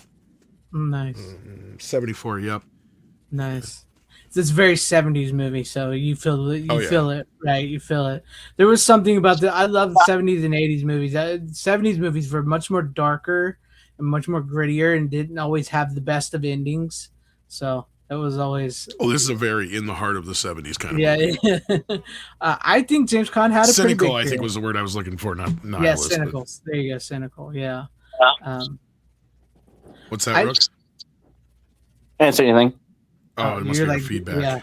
Yeah. I thought James Caan had a very big career. Yeah, he turned down a lot. He had a pretty decent career. A pretty good one. And I mean, once you get to Misery, very solid character actor. I mean, very solid. It's The Gambler, Tim Hayes, with James Caan. Not the one with Kenny Rogers, yeah. Yeah, not the one with Kenny Rogers. They made like 5 of those, like 5 Gambler movies. Did they ever put them on DVD? I think they're on DVD. I have the first one anyway on Blu-ray. It's almost like they were addicted to making Gambler movies. Well, that was Kenny Rogers. Summer's evening. On a train bound for nowhere. He even made Coward of the Country as well. Yeah. It was funny, is like one of the Gamblers movies actually connects TV shows. Like they bring in the Rifleman, Chuck Connors, and he's the Rifleman from the TV show The Rifleman. So if I think it's one of the Gambler movies, or I think it's one of them, but that's interesting. What's up, Random Brad? Glad to see you out there. Hello, Random Brad. What's up, buddy? But okay, any final words on The Gambler? No, I wish I had more to say than that. It's kind of like it's a movie where I didn't get a chance to watch much of the special features. Not that there is a shit ton. I mean, there's a few. And this is one of the cinematographica releases. So it's like, actually, I kind of like these. I mean, they make them feel kind of prestigious. There's a few movies I would have loved to have had kind of a digibook. Oh, I like the book. This. Yeah, I like the digibook. Yeah. Kind of a. It's nice. And all of these cinematographica ones like this are all very similar. So, a nice cover compared to something that will come up later. Interesting. Very interesting. One of the worst covers ever. You won't believe who made it. Excuse me. Oh my gosh. Now I'm curious. Now you got me curious. But Rook 6 says you'll never leave the rookie mantle behind if you don't start showing up more often. So, well, 2 weeks in a row, and I watched 2 full movies this time, so that's pretty good streak so far. Boy. Pretty good streak. Well, and I'll never leave the rookie mantle behind anyway. It's pretty much attached now. Anyway, you can't call me like, what are you gonna call me, the pro? Like, that's not gonna make any sense. It's the rookie. So you're even if I make a critic, if you're lucky, even if I get like an Oscar-winning movie, it'd just be like, oh yeah, and the rookie wins. Like that'd be what happens. You'll always be the rookie. Always be the rookie. Exactly. Now I get the hiccups. Excuse me. All right. Well, I guess we'll go to me if we're done here. I got to give a shout out to Paulie from the Latino Slant. He sent me this movie. And speaking of Kevin Smith, it was produced by him. Or executive produced by him. It's The Unexpecteds. How unexpected. Unexpected. So shout out to Paulie from Latino Slant for sending this to me. He said he wanted me to see it. So he sent it to me. It's not a bad little movie. It's an independent film. Low budget. Speaking of low budget films, shot on with no money. Stars. He actually said this morning what he made that for. Did he? $50K. He made it for $50K. Seriously? Dang. Yeah, he just won an award for this. Speaking of Kevin Smith, it was his thing. Yeah. So it stars Matt Walsh. Not that Matt Walsh, but it stars Matt Walsh, and Alejandro de Joros, Chelsea Rendon, Francisco Ramos. I'm butchering these names. Polly would kill me. But anyways, it's about these group of people who have become sort of obsessed with. They're like everyday people, like a dad who, a mom, I want to be an actor, an older man. They have become obsessed with this like podcast. Well, I guess he's not a podcaster, but sort of like a podcast, but like an influencer. Right, and called Metal Mike, who's like he sleeps with women, he gets rich and all this, and then they they put all their money into this because he talked, they're following this investment that you're supposed to get off of like with a crypto coin and everything, and they lose all of their money, every bit of it, and their lives start falling apart. And so the one guy who's wants to be an actor, he calls his dad, who just so happens to be a special agent for the government, and his dad comes in and helps them to get back their money. So that's what they do. He comes in, he helps them and trains them and takes them up to go after this influencer and get their money back and stop it from happening again. So there you go. I don't believe this is on Blu-ray. It's on DVD, but so shout out to Paulie. Appreciate it. It's good. It's not about a little independent film. I mean, don't expect nothing big and flashy and fancy or anything like that. But they do really great work. The director and them do really great work in this for what money they had, the budget they had, and making it like an enjoyable, fun little movie. I enjoyed it. So yeah, that's really more so not so much like a YouTube influencer. I guess maybe a little bit, but more like I guess you could say YouTube. It's kind of like almost like an Andrew Tate thing, sort of. The guy is, even though he's a short, fat guy. So but it's like I guess that's sort of like making fun of in a sense as well too, like how people can fall for these people on the on there. Not that you shouldn't fall for us. I mean, we're not influencers, so I'm not that influential. We're just influencers. I'm not that influential. I'm canceled right now, just so you know. But so no, I should probably disregard any goddamn thing I say. If I was an influencer, I'd probably, I don't know, I probably wouldn't be talking movies all the time because there's no money in talking movies. So, and besides, I wouldn't beg you guys for money, even though I do have it. I know I have that pinned up there, but I'm not begging you guys for money. Anyways, but so shout out to Paulie. It was a pretty good movie, pretty fun movie. Check it out if you guys get a chance. I'm sure, Rook, you can find it streaming somewhere. You stream it. Yeah, you know me. Yeah. Yeah. But no, that's about it. I bought a lot of movies from Tom, playing the soundtracks on me. See, there you go. I mean, you influence some people, Tom. You are some influence. My biggest thing is, yes, that would be my biggest thing is like, if I influence anybody to do anything is at least buy a movie. I did sell a lot of copies of Congo. You did. Clark the Shark bought one out in the chat, speaking of which, from you. Would you for that? I mean, that's like my biggest thing is if I've influenced anybody to at least buy their favorite movies on physical media or something I've talked about that you found and maybe you liked it. So that's what I'd be. Yeah. But yeah, so no, it was a fun little movie. It's a fun little movie. I know they won an awards recently. I think Paulie was there when they won an award or whatever that they had for like Film Threat or something. I think that's where it came from. But anyways, yeah, there you guys have it. And yeah, it's a fun movie. So Anyways, Rookie, do you want to go for your second pick of the night, or Yeah. your final pick? So it's up to you. Yep, that's fine. Final pick of the night. I've seen Army of Darkness a long time ago, and then I didn't know that was connected to Evil Dead or anything. I thought it was just its own movie back when I saw it for the first time. And then eventually, a couple of years ago, some people on YouTube were on a little panel, and back when we had like Google Hangouts, and we watched Evil Dead 2 together. Which I probably should rewatch that by myself and like absorb the movie because it was with friends and we're laughing and stuff, and it's like, oh, the camera's attacking them was pretty much it. And then and so now I finally have watched the first Evil Dead. Finally, yeah, it finally came last. I accidentally watched this kids. in reverse order. He's got Roku on in his background. Boo this man. Jesus, balls. Yeah, I was watching something.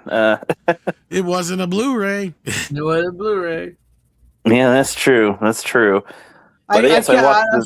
on, I can't fault him because I got it, but I don't stream. All I have it is for like YouTube. That's all. Oh my God, you got it on there too. I just use it for YouTube. I don't have that. Oh yeah, sure, FanZcene, sure. I swear to God, that's what I just use it for YouTube. I'm just watching. Me too. Yeah, I'm just watching YouTube. YouTube and Full Moon. I watch Full Moon features. So yeah, ditto. Yeah, yep. Me too. Yep. No, I'm being dead serious.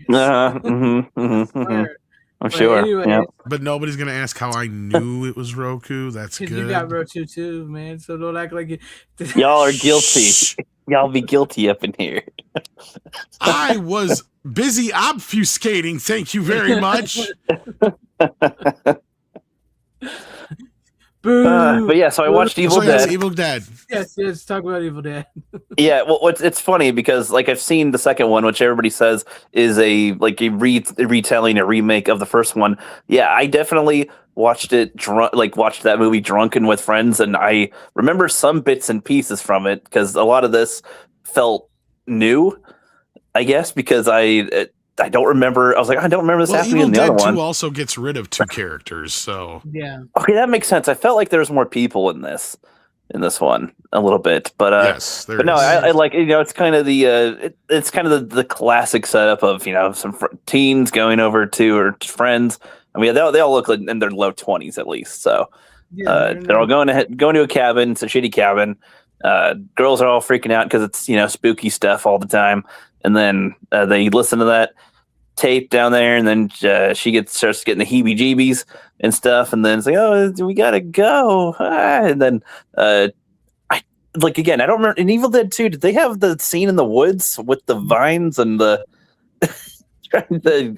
He regrets that scene in the movie.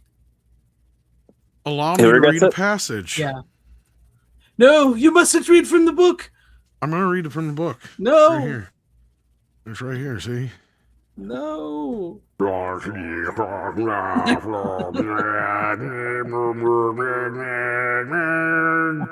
I will eat your soul. Swallow your soul. Did you say that Bruce regrets the wood scene or the actress? Sam Raimi, the director. Oh, Sam Raimi. He regrets that scene. The tree graping. He regrets. That scene. I guess it's like it is an odd scene, but I'd say that is creepy, and it definitely that gets her to want to get the hell out of there, and they try to, and then the bridge is effed up or something, the pathway is kind of blocked, and then she gets possessed by like the demon thing or whatever, and they're called Deadites, right? That's they're called Deadites. The name, like the name in the universe. Okay. Yeah. And this, I guess if anything, because I remember a lot of the special effects from the second one. Yeah, this one does have a lot of classic special effects. I would say like all utilized pretty well. The blood spewing out of the hand, like out of the wrists, out of the heads. The eyeball gouging and stuff. They had with the no thumbs. idea what they were doing. Yeah, they were just like throwing shit together for that movie. Yeah, and they used stuff that's why I'm like saying. I'm not saying it's like. They're lucky everybody didn't get cancer. Like it looks fine, but like it is definitely. I'm like, okay, yeah, that's that thing, that's this thing. That's that. That's yeah. That's now, did okay. you notice all the continuity errors that we told you? Well, yeah. There's some parts that confused me where I was like, "Wait, was that like an intentional or no? Did they forget about that? Wait a second. What?" Sam just didn't give a shit. because I know that it's like a magical sort of supernatural things going on. The clothes don't match by the way on the dummy compared to the more blood. That's all he's doing. He doesn't give a shit. He just Okay. I thought the weirdest, I guess, special effect was like the claymation of the like body of the corpses rotting and turning yellow. That's and one of my favorite parts. Stuff. I was kind of like, what inspired this? What? And then you got the stop motion dancing skeleton in part 2 of his girlfriend. Yeah, that's awesome too. Without the head. Love that. Yeah. but that's just it. It's got its own little flavor to it. It does, and that's what's missing in the newer one. That's what I didn't like about it, and even the remake in some aspects. Yeah, if there's one thing that annoyed me though, it's just like some moments where he clearly is like he just like knocks them down, and then he's just like, huh, okay. It's like, okay, you're just gonna assume it's done for now. That it grabs him, scratches his leg or something. And it's like, come on, man! Like, of course you'd at least do one more bop on the head or something to kind of, He just seems so sure so many times that it's over or something, and it's like, dude, come on. That's a staple. That becomes a very big staple of Sam Raimi's career. He does that a lot. But I guess I feel like in Army of Darkness, that's done to a better comedic effect in a way. Like the time, like what was that? He polished it. I mean, he got it right. Yeah. He did it over time. He figured out how the way he wanted. It's like it was like spaced out well enough when he knocks them down to when they come up and his reaction, and he's like kind of ready sometimes when he does turn his back. In that he's not like fully expecting it gone. He's a little surprised when it comes at him sometimes, but he's very used to it by then. So I don't know. I liked that implication of I think it's dead, and then he turns around to get them to attack him, and he kills them. Officially, in like Army of Darkness. In this it is, but with the context of this being like, was this his first? This was his first movie, right? That he like made himself and stuff. Yeah. That's fine, and I mean it is humorous with it. There is a little bit of tragedy with like, oh, we're all just hanging out, and then all of his friends become these things. So it's like, okay, great, Every movie with Cabin in the Woods is from this, basically. Was this before or after Friday the 13th? I believe Friday the 13th. What year? Let me see. I think this came first, or Friday the 13th came first. I mean, I got you, but I guess this would Friday the 13th. See, and 1981 is Evil Dead. Yeah. But they're all around the same, a year later. Yeah, that's what I was thinking. But they're all around the same time. Like, even within the production of Evil Dead, the story of the Evil Dead was out before they filmed it. Because they had filmed a little short film. I don't know if it's on that Blu-ray you got, but it's on a lot of the other Blu-rays. And there's multiple versions of this film on Blu-ray and 4K. But the short film is on a special feature on a lot of them. That inspired Evil Dead. So like they always had the story in mind, and this was when they got to college and the film school and everything, because Sam Raimi, Bruce Campbell, and them were all childhood friends, grew up together and went to college together, and then they made this movie together. Yeah. But I mean, they did do pretty good on some of the effects in terms of making it look gross. I wouldn't say that it looks good, but some of it does look gross, which I think is part of the effect they wanted. Like some grotesque imagery with it, which I think they do pretty well. The shed also, it does look like it's one of those, I mean, I guess we should sleep in it, but like, maybe you don't. It's like, it seems like one of those ones that's like, it was a real cabin. It's 50-50, like where you might be safer sleeping outside, essentially, with it. You're like, could be okay, but I guess because it is shelter, I guess. Yeah. Was there an intention? I haven't heard thing for this. Like, so with the camera, when it's like always coming at him, I keep on phrasing it like the camera's attacking him. But it's, it's just is the evil supposed to physically be there at all, or is it like essentially invisible? Coming at him. It's like just this evil presence and thing just coming at him. Just coming at him. That's what the camera is now. Because it's just like sometimes like I remember in the second one especially, it would like, they'd close doors often on the evil, and then it would bust the door open, and it's just like, it's just fun. It's just funny. I don't know. It's something that wasn't. Was that when it gets like the second one, the evil becomes the thing that comes into the cabin at the end, where like the big giant tree thing that breaks into the cabin. That's the evil. Okay. Yeah, that makes a little more. That makes a little more sense now, and with that explains the woods scene a little bit. And it was cheap. And it's cheap. Cheap. And not only that, they found a way to do a cheap Steadicam by taking a 2x4 and bolting down the camera and having a guy on either side. Yep, one guy held it on the other end, and they just ran it through the woods. That's how they did it. They Steadicammed it. Yep. That's pretty funny. Yeah. That's a film school, man. That was like those. What's cool is you can actually edit all 3 films together seamlessly. Yeah, as one movie. Without after, you don't have to worry about any of the opening credits or anything. It feels like one long movie. It's kind of weird, but it's cool. What you do is like you take it up to the point at the end of the first movie when the evil comes through and it smashes into him and it cuts to black, right? Yep. You cut off the first part of the part 2 where it goes up to that point. And you pick it up right there, and then you cut off Army of Darkness, where he comes falling from the sky. Yep, you cut it right into there from where the second movie ends, where he falls. You cut into Army of Darkness 2, and it's one long movie. So. Yep. Yeah. Seamless. I've done it. I would love to get a copy of it myself. I would love to. I did it back in the day because my buddy and I, between the two of us, had all 3 films. Mm-hmm. So I made us both a copy where I cut all 3 movies together seamlessly. Because I had a flying erase head VCR. Yeah. And that's true, too. Yeah, the guy that played Arthur in Army of Darkness just died, too. Oh, yeah. Sadly. Man, everybody, that just sucks. Anyways, go on, Rook.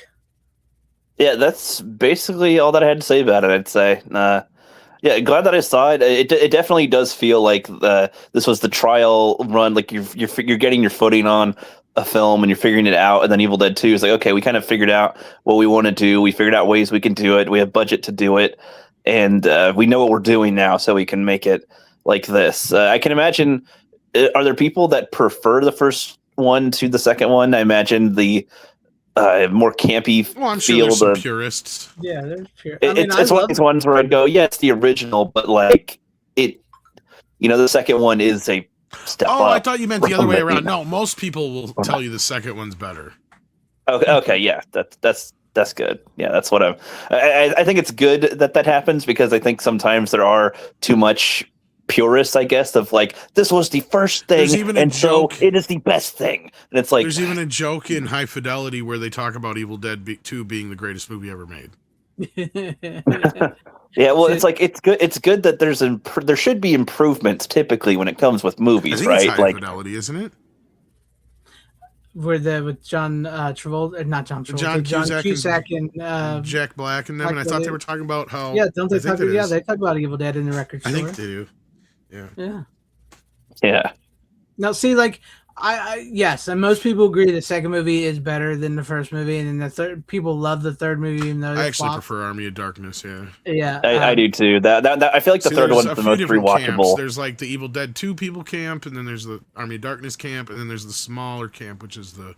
I feel like Army of Darkness feels like a separate category though from Evil Dead 2, where it's like Army of Darkness seems more like an entertainment movie. It is more of a comedy. You're not wrong in that respect, but it's also more polished. It's also more of a movie.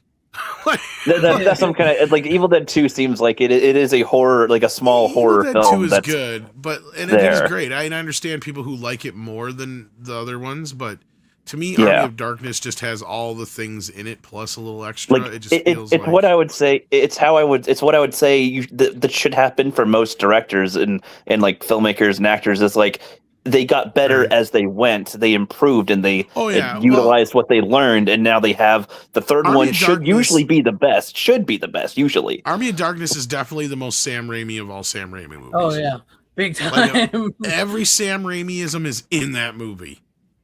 Period. Like anything that's going to go forward or but that was in the past that was Sam Raimiism is there. Like that is kind of his calling card or whatever you want to call it. Like I don't care what anybody says. Yes, Evil Dead 1 and 2 are classics and all that kind of business, but if you want to say, okay, I'm going to show you the kind of director Sam Raimi is, you show him Army of Darkness. Yeah. Because he literally throws the kitchen sink at that bitch. You can tell he's making a dime stretched into a dollar, a penny stretched into a dime. Like he's doing everything he can to make that movie work. Like you see every little, piece of tape and fucking twine and everything, but it doesn't matter because you're having fun with the movie, right? Especially when you got the skeleton going, let's get the hell out of here, and shit like that. Like that, those scenes and some of the shit that's in there is just some of the most hilarious shit that is the most unexpected thing to ever have in a movie like that. Yeah. Well, this will bolster it even more. Like I saw bits and pieces of it as a kid. Like it was on TV. It would be at different points, and like I think the first scene I saw was with the little versions of him attacking him, and then like later separately I saw like the final battle, and then like I saw random pieces, and I was always like, oh man, what was this movie? What was this thing from? And like it was one of those ones that I didn't know what it was from.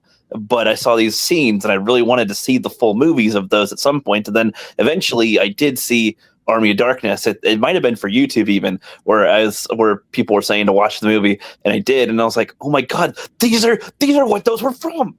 This is the movie that those scenes that I like were from. That's awesome, and it's just like cool. It's cool. Good, bad. I'm the one with the gun. You're good, Ash. I'm bad, Sharp Ash. and smart. Goody little two shoes. Goody little two shoes. I mean, Army of Darkness might be the movie that I have more copies of any movie. Yeah, there's a lot of them. Like I got a lot of Evil Deads too. I got 1, 2, 3. Yeah, there's 4 Evil Dead 1. So many times. I got 3 Evil Dead 2s. I got 1, 2, 3. Oh no, I got 4 Evil Dead 2s. Oh wow, I got 4. 1, 2, 3, 4. Why do I feel like I'm missing one? But I only got 4 Evil Dead 3s, Army of Darkness, plus that double because of the Steelbook. So yeah. Surprisingly, that's all I got. Yeah. But of course, this is one of the better versions of the Evil Dead just for the special features. Yeah. The movie itself, whatever, but like this has like all the special features on it. This DVD set does. I think I still have that somewhere myself. I got so many. I even got the VHS still. So I mean, I think it's even missing some stuff because I'm not even sure if it has like. I'm trying to remember which one has the short film on it. Oh yeah, that's what I was just telling Rook because like the short film. So I think it's on a couple, ain't it? I know there's one where it has one where it's all about the women. They have that's the one I got here. Yeah, it's on this one, but I'm trying to remember what special features are on the Book of the Dead edition too. It might be on that one. I don't know. There might be an edition I'm missing somewhere too. Yeah.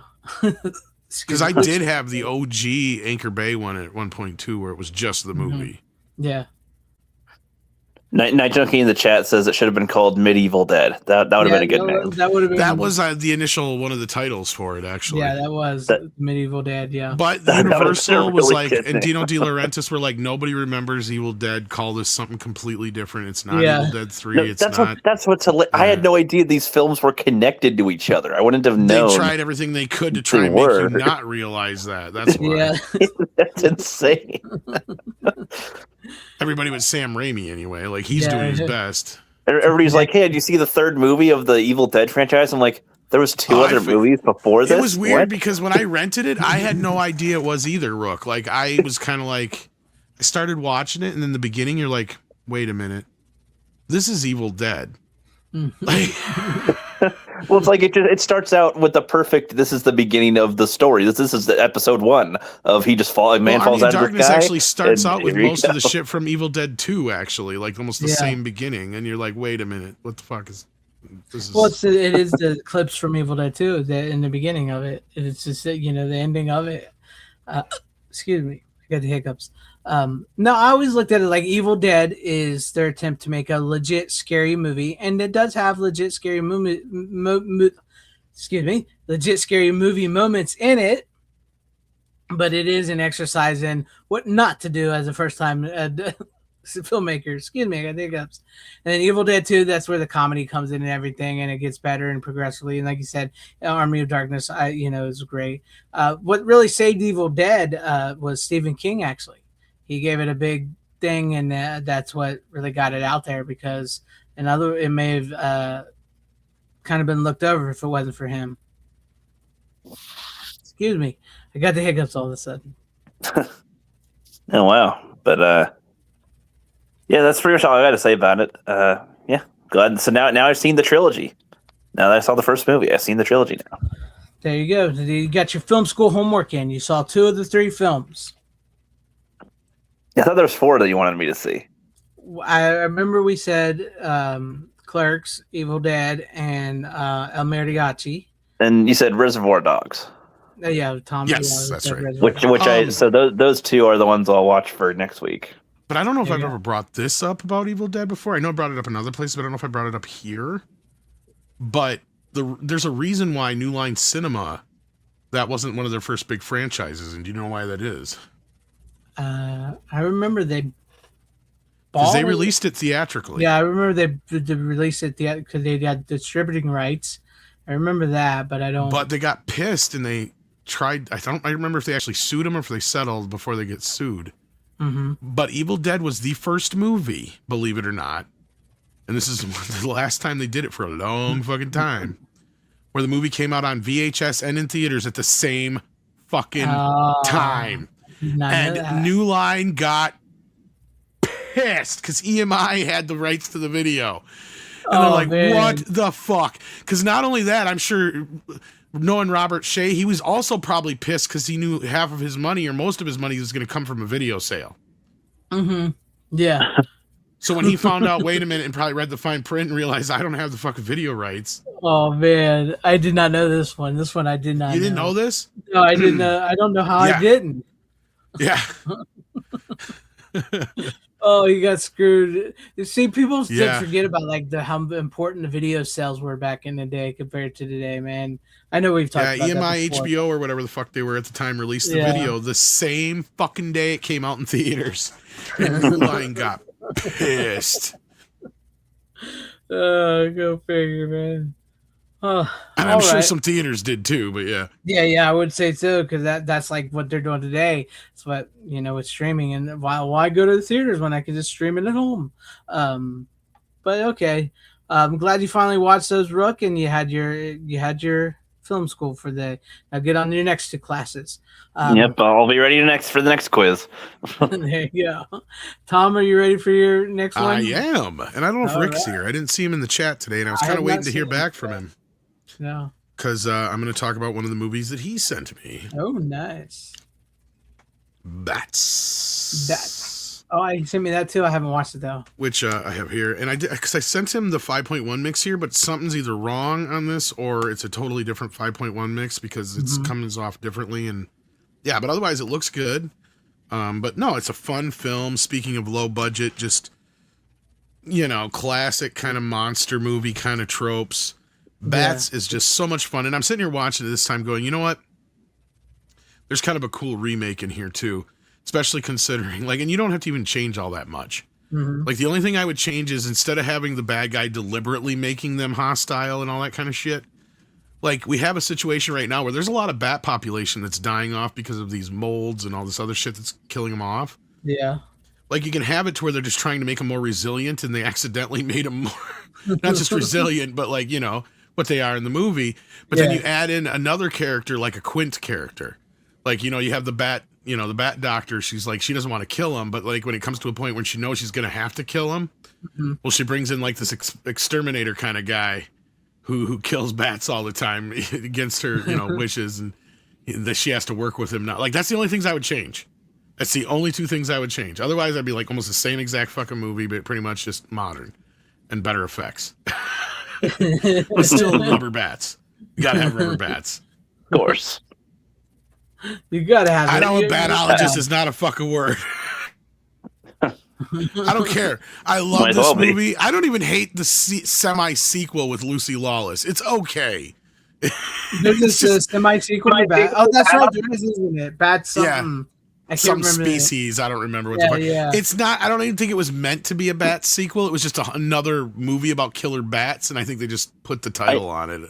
Have you brought this on before? It sounds familiar. Yes. Okay. Yes. Bats is one of my favorites. It's. I think you showed a clip of it before. It's a Gremlins type movie. It's like Tremors and stuff. Tremors, Gremlins, you name it. If you love those kind of movies, you'll love Bats. It's your typical. It has all the tropes of and I love every bit of it. Like, I will unapologetically say, yes. Is it a good movie? Fuck no. But you know what? One of my highlights in my life is I got to tell Lou Diamond Phillips that I fucking love bats. Nice. And he's like, right on. Which reminds me, I'm looking forward to hear him. I don't mean to cut you off here. I'm looking forward to hear him talking about bats in the 90s. Search of Darkness Part 2, 94 to 90, whatever. I have that. My Blu-ray's coming. I got that thing. Shit, I forgot to get that one, I think. So it's been. I don't even know if I got the last one. Mine's been shipped. I'm just waiting for it to show up so I can watch it, and I'll be bringing that on once I watch it. So I'm looking forward to hear him talk about that because I know they were looking to get him to talk about something else, and then they ended up getting him on there to talk about that and bats. So I'm looking forward to that. No, I fucking love Bats. And Bats is kind of a weird movie because if I remember right, I think it's one of Destination Films' first, if not their first movie, and they were a short-lived company, and they had a couple of movies that I loved, like this and Drowning Mona, and Bats is just fun. It's just hilariously fun. It's cheesy. It doesn't pretend to be anything other than what it is. You know what I mean? Like, it's not pretending to be fucking Citizen Kane. It's not like thinking it's Jaws or anything like that. It knows that it's basically a ripoff of Gremlins with bats. Right? It knows exactly what it is, and it's unapologetically goofy, and I love what's his face, the guy who plays the doctor in it. I just forgot his name. He's really good in it too. Like, the whole cast is great, right? You even got Leon from fucking Cool Runnings in it, doing all the every stereotypical thing you think he's gonna say, he says it. That is great. Oh, I love that movie. Like, this movie fits into a lot of the Scream tropes. So that reminds me, I do have an extra movie I forgot about, dude. But anyhow, so yeah, if you haven't seen Bats yet, I reached out to Rick to find out about the sound issue, but it's not so much an issue as it's okay. The difference is all the center channel is coming out of all three of the front channels. Oh, really? So I don't know what's going on there, if something got mucked up or what, and sometimes it even seems like it's coming more out of the left side. I don't know why. So I don't know if he found a version that had a different 5.1 mix or what, but yeah, I haven't watched the one he gave because he sent me one too, so I haven't watched it. But because I'm like, I don't remember it because I remember this having a really killer soundtrack because it was one of the first ones to boast that it was Dolby Digital X compatible or whatever. And I remember in the theater it even had a really bitchin' soundtrack. And I don't mean music wise, I mean sound effects wise. So like I was kind of like, it just doesn't sound quite right. I did too, 6. I had to go a long ways to see it though. It's hard to find. But then I put in the DVD and I'm like, oh yeah, it's a completely different mix or something got mixed up because I thought I sent him the Dolby Digital track. But yeah. Well, it's good. It's good to know. It's good because I do love that movie. I haven't seen it in a while. I may have to watch it eventually. But we did get a $20 super chat from G Camp Post 5150. Thank you very much. He says, Tron Ares is one of the best 4K discs I own. It completely blows up my media room. I have not seen Tron Ares, but I do like the first 2 Tron movies. But I'm glad it's good. And thank you for the $20 there. I'll give you some little buttered sausage from Gary Busey. Talk about buttered sausage. Talk about buttered sausage, where it comes from, what it does. Why is it doing what it's doing? Get it out of my face. What about buttered sausage? That's not your jam. It's not your thing. You don't like it? It's not my jam. I don't buy jam. I buy honey, and I kiss it on the lips. honk. Yee. No, I have not seen the movie yet. I've not seen the movie yet, but I've seen the first two. But thank you very much for the $20 super chat. I appreciate that, man. Thank you so very much. Gary, I have not seen Tron Ares yet myself. Yeah, I'm waiting for it to go on sale to buy it. Yeah.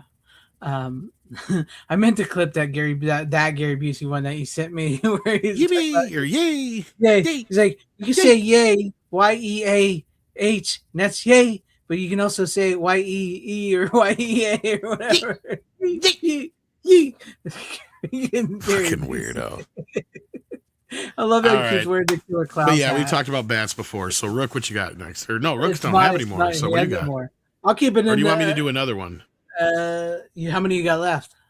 I got three left. Okay, I got 2. Yeah, you can do another one before I do mine. If you want to, you can do another one if you want. All right. Well, we don't have a date yet for the 4K Blu-ray, but it did make its way to 4K digital, and I compared it to the Blu-ray, and that is Scream 4. Scream 4. Do you like scary movies? Hello, Sydney. Sorry, I've been fighting with new Scream fans under my ex. Oh God! Oh, how fun's that? They're some of the nicest, kindest people you'll ever meet. I was a new Scream fan once. No, I'm talking about 5 and 6 new fans. Scream, yeah, the new 5 and 6 fans.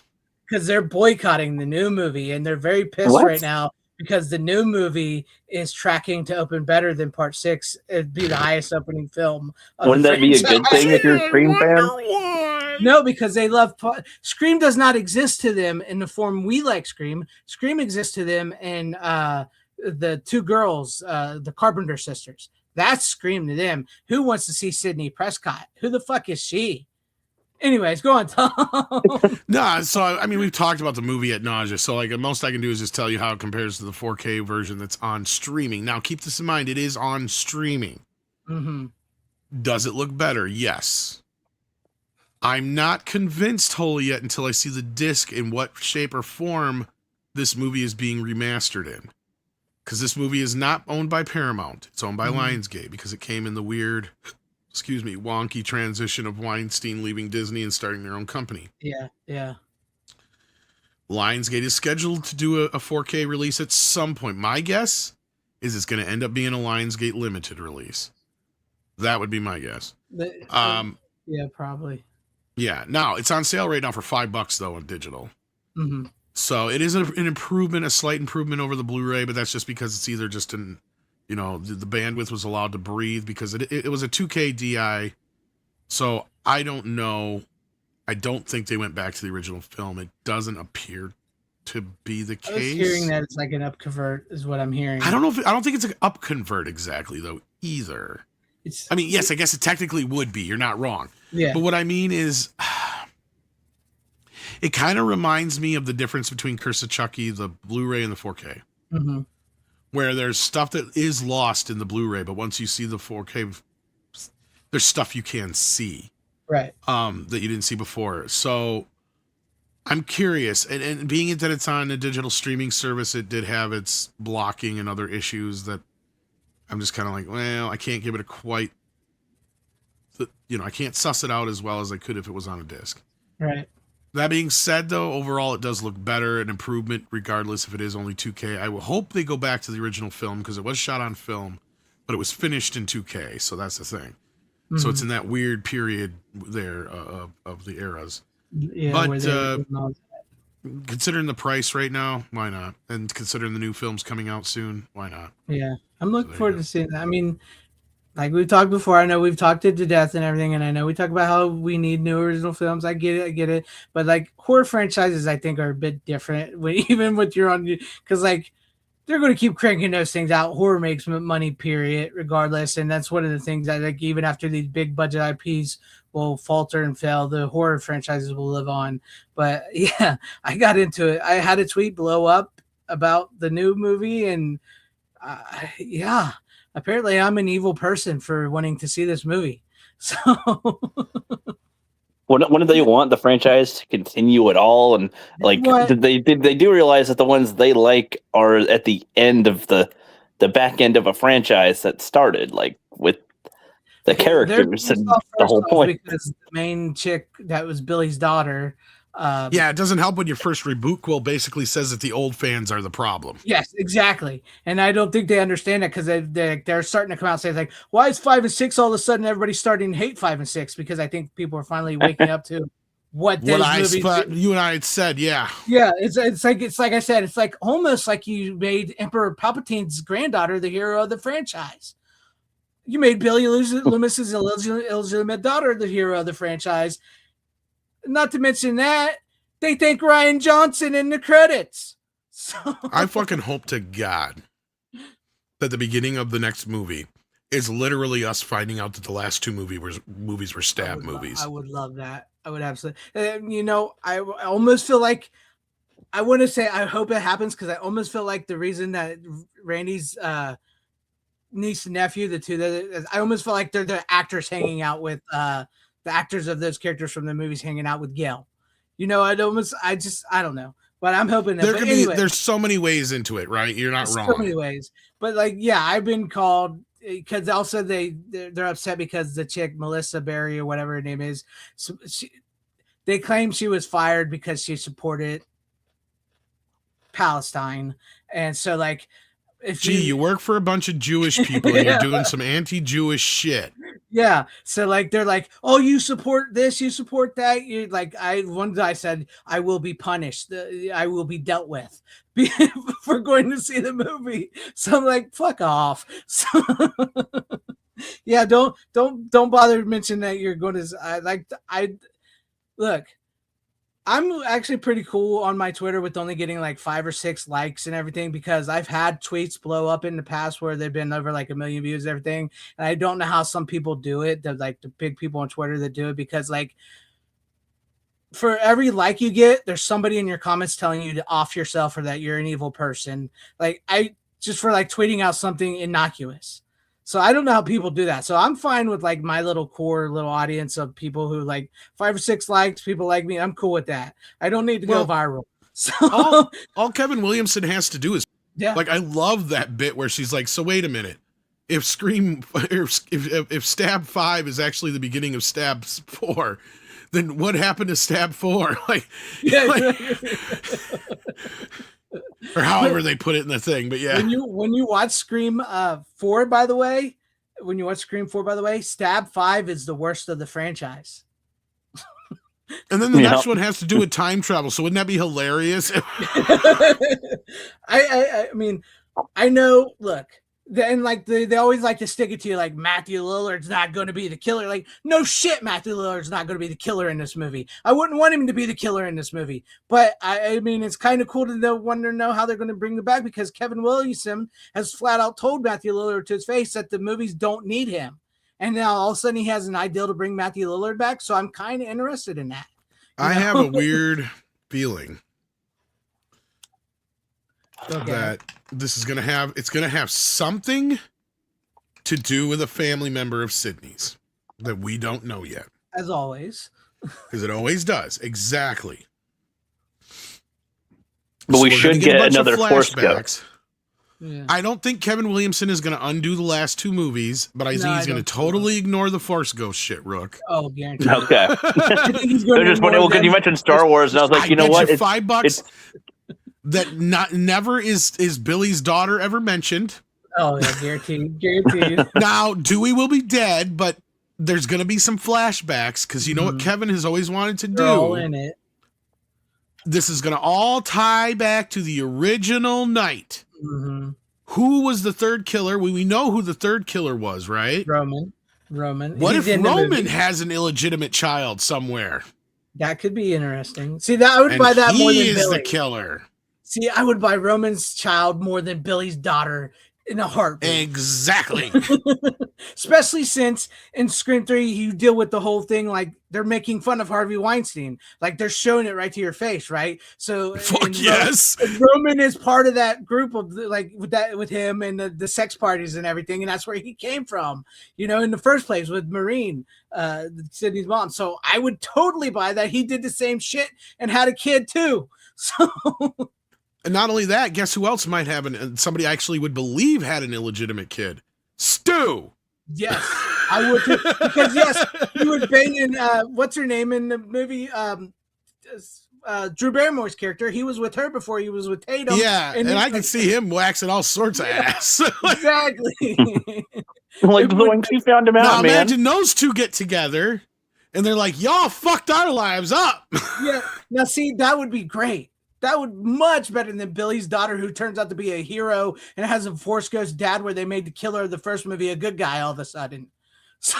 And Stu was kind of you know, I mean, I'm not saying he's innocent, don't get me wrong, but comparatively to the whole plot, he was just kind of the useful tool. Exactly. Right? Yeah. So to have him teaming up with the son of Roman going, yeah, we're coming to get you, Sydney, and your fucking daughter, too. That would be great. That would be great. And the beauty of it is we've been sitting here going, like, all these years, like, okay, Sydney's daughter is of the right age now, basically. Why is she not... Or she could have a kid almost that age now. Exactly. That was what didn't make... See, that's the other thing. It doesn't... Like, are they going to undo 7 or 5 and 7? Because... She had like a baby in a baby carriage. Yeah, was that a fucking grandkid or what? Because at that point you're going, okay, so now all of a sudden she has a 17, 18-year-old daughter? Mm-hmm. Because guess what? It's the anniversary, literally the anniversary this year the 30th of the first film. Yes, this is the 30th. And this is the movie Kevin Williamson has always wanted to make, because for those that's also bitching in my things telling me about how, because I was like, I said this movie looks like it might be made for original fans. And they're like, oh, original fans settle for mediocrity. Nobody wants to see the original. It's like, motherfucker, Kevin Williamson was kicked off of Scream 3. And he was also kicked off of Scream 4. Scream 4 is not what he originally intended itself. This is the movie he's finally been allowed to make. And Wes Craven is gone. And you get hints of Scream 3, what he wanted to do exactly. Yeah, hints of it, exactly. And the fact that he's bringing Roman, who's actually in the movie, the same actor, because like they're bringing back all of them, is in this movie, and he hates what they did to Roman in Scream 3. That says something. I have a feeling. I've been thinking about it. I'm like, that would make sense for Kevin, you know, to kind of bring this all back to not just that first night, but years later with all these kids and the next generation now is coming back to recreate that night. That would be good. See, that's except for fucking shit stain's daughter, but like, yeah, exactly. But what's Sage was Billy Loomis? What the fuck? Talk about a repressed mama's boy. Yeah, poor Randy. It's too bad he can't come back. At least, well, you never know. He was us. That was the worst one. Yeah, like, that was. I mean, I love Scream 2 now, but it was ballsy. Yeah, because at the time, I mean, that's the only one that really hit me as a fan of the film. I'm like, oh. No, not Randy. No. You don't want to see and I've said this when we watch it, because at that point, and it was smart now in hindsight watching it, because now the audience isn't safe. Mm-hmm. Right? Because before that, the audience was safe because you had Randy. You had Randy there to say, these are the rules. I'm going to tell you the rules. You got Dewey to protect you on the masculine side, but you got Randy as the smart guy telling you the rules, right? Mm-hmm. As soon as he's taken out of the equation, you have uncharted territory from here on out. And you have no idea what's going to fucking happen. Exactly. If you listen to Randy, you know what's going to happen. But exactly. Yes, 6. I did call you Sage. I didn't mean to, but she was asking me what's Horror Hound. Speaking of Scream and everything, Horror Hound is a horror convention I'm going to go to in March. I would just put that up there. I was hoping to before my channel got shut down. Speaking of Scream, Matthew Lillard's going to be there. Skeet Ulrich is going to be there. The voice not just as Ghost either. No, not just Ghost. The voice of Ghostface is going to be there. The guy that's always on the phone. Sydney. He's going to be there. Kenny the cameraman is going to be there. So because they're celebrating. Speaking of, they're he was celebrating on Deadwood too, and he played Meatloaf. Yep, he was on. I've seen the Meatloaf movie too. I've actually been wanting to get. That's not bad. I know it's not on DVD even. It's not. It was one of those VH1 movies. So, it was, and it came out in the era of DVD, and I was pissed because it was like one of the few videos I had to buy. I didn't get a DVD. I'm like, why are you serious? Yeah. I wish it would end the Monkeys movie, but the Monkeys movie wasn't that great from VH1. No. Yeah, it's a horror. Didn't they do like a Beach Boys movie or something else? I'm sure they did. I think they did. Yeah. And then they do a Def Leppard movie too. Yeah, that's what they're like, hey, we're VH1, so let's make movies about these guys. Gee, I wonder what happened in that movie. And that's when the whores That's come when in. the whores come in. That's if I don't meet one there, I don't know what I'm gonna do. Some sweaty, nerdy whore. There you go. No. Some No, emo chick. They're going to be there. Also, Joe Dante's going to be there. So I'm going to be there now. No, Joe Dante's going to be there. I'll be like, motherfucker, why did you pass me that videotape, you asshole? David Naughton and Griffin Dunn from American Werewolf is going to be there. Now I might have to make an effort now that I know Joe Dante. I put that there because just some of those I already have his autograph, but I want to meet him. I know. I'm hoping I can at least meet some of these. Be like, dude, you're Joe Dante. Like, how are you not bigger? Like, what the fuck? Why aren't you directing Gremlins 3? What the fuck? I've heard awful things about the Burbs remake. Just flat out awful things. Dude. Dude. And yes, Six. I know this. I know that this does. I know it does. Maybe you didn't know, but we have white privilege. But anyway, I know we've talked Scream to death, and we'll probably talk it. When does that new one come out? Is it next week? The 27th. Oh, it's not before Valentine's Day? They are stupid. Put that bitch out for Valentine's Day. What the hell? They got that Wuthering Heights movie coming out with that tall Frankenstein guy, and what's her name? Oh, fuck that noise. Girls want to go see Scream. I bet you $5 I could get fucking a date for each night of the fucking week for that movie. If I said, hey, I'm going to go see Scream, you want to go see it? I bet you I could find 5 chicks who wouldn't go out with me any other time to go see that because they'd be like, fuck yeah, I'm going to see Scream. I need a date for it. Fuck yes. No. Yeah. No, I don't know. I'll that's one of the few movies I probably will see in theaters now. Yeah, I'm going to see it in theaters. I'm looking. It's the first one I've been interested in since the third movie. So, well, I got a little time now to watch the rest because I was going to rewatch. I don't know if I'm going to rewatch the first 3 so much, but I gotta rewatch the remake. Or not the remake, but the reboot. Cool. And I didn't ever really actually watched part 6. I can't do it. I can't. Full disclosure, I watched it in fast forward on Paramount Plus with like a few scenes here and there. I kind of watched, and I'm like, yeah, no, I don't think I need to see this one, even though some people said it was better than the one before that. But still, yeah. I just can't. I can't bring myself to do it. I just can't. I can't bring myself to rewatch them. Fucking kill me. They were just so bad. I got so mad. And speaking like when you were just talking about how, and then we'll move on because we got to move on because we talked this shit too much. Yes. Like speaking of which, like when they killed Randy and you find out that it was Mrs. Loomis, that a woman that you believe it, right? You believe that she pulled him in a little bit. I mean, she surprised him. She's got that mama bear thing going for her, and they make her look a little bigger, I think, than she is in real life in that movie. But yeah, yes, and no way in hell do I believe a little 90-pound, 5'2" woman who looked like a 6-foot man all of a sudden killed Dewey and just fucking slammed him. It was hard enough buying Emma Roberts in part 4, right? At least she's just slinging around Sydney, not grown men most of the time. Yeah, like. And you can understand that it's the Culkin kid who's probably doing most of the killing otherwise. Yes. And that does have one of the coolest scenes in the whole movie, or in the whole series, where Culkin is like with Kirby and stabs her. Because Kirby ends up becoming like, and that's funny because I was watching it this time. I'm like, oh shit. They kind of pull a little bit of a doozy on you, kind of like they did with the first movie in a weird way, but not the way you think. Mm-hmm. Because you know how the first movie you think Drew Barrymore is going to be the star, and then she's not because she gets killed. Yeah. Well, in this movie, it sets you up to think Emma Roberts is going to be the main actress, when no, it's actually Kirby. Mm-hmm. And the way they set the movie up is kind of it's really subtle. And there's a lot of little things I picked out like this time. I'm like, I appreciate Scream 4 every time I see it a little bit more than I did the last time. It's really strange to say it because I know it gets even more hate sometimes in Scream 3. Mm-hmm. But there's just things about it that I'm like, look, anything and everything you were trying to say with Scream 5, this movie already fucking said 10 times better. And everything they say in that, Scream 5 goes against completely. Like they break those rules that they set up in the fourth movie. Because it already addressed the remake reboot cool thing.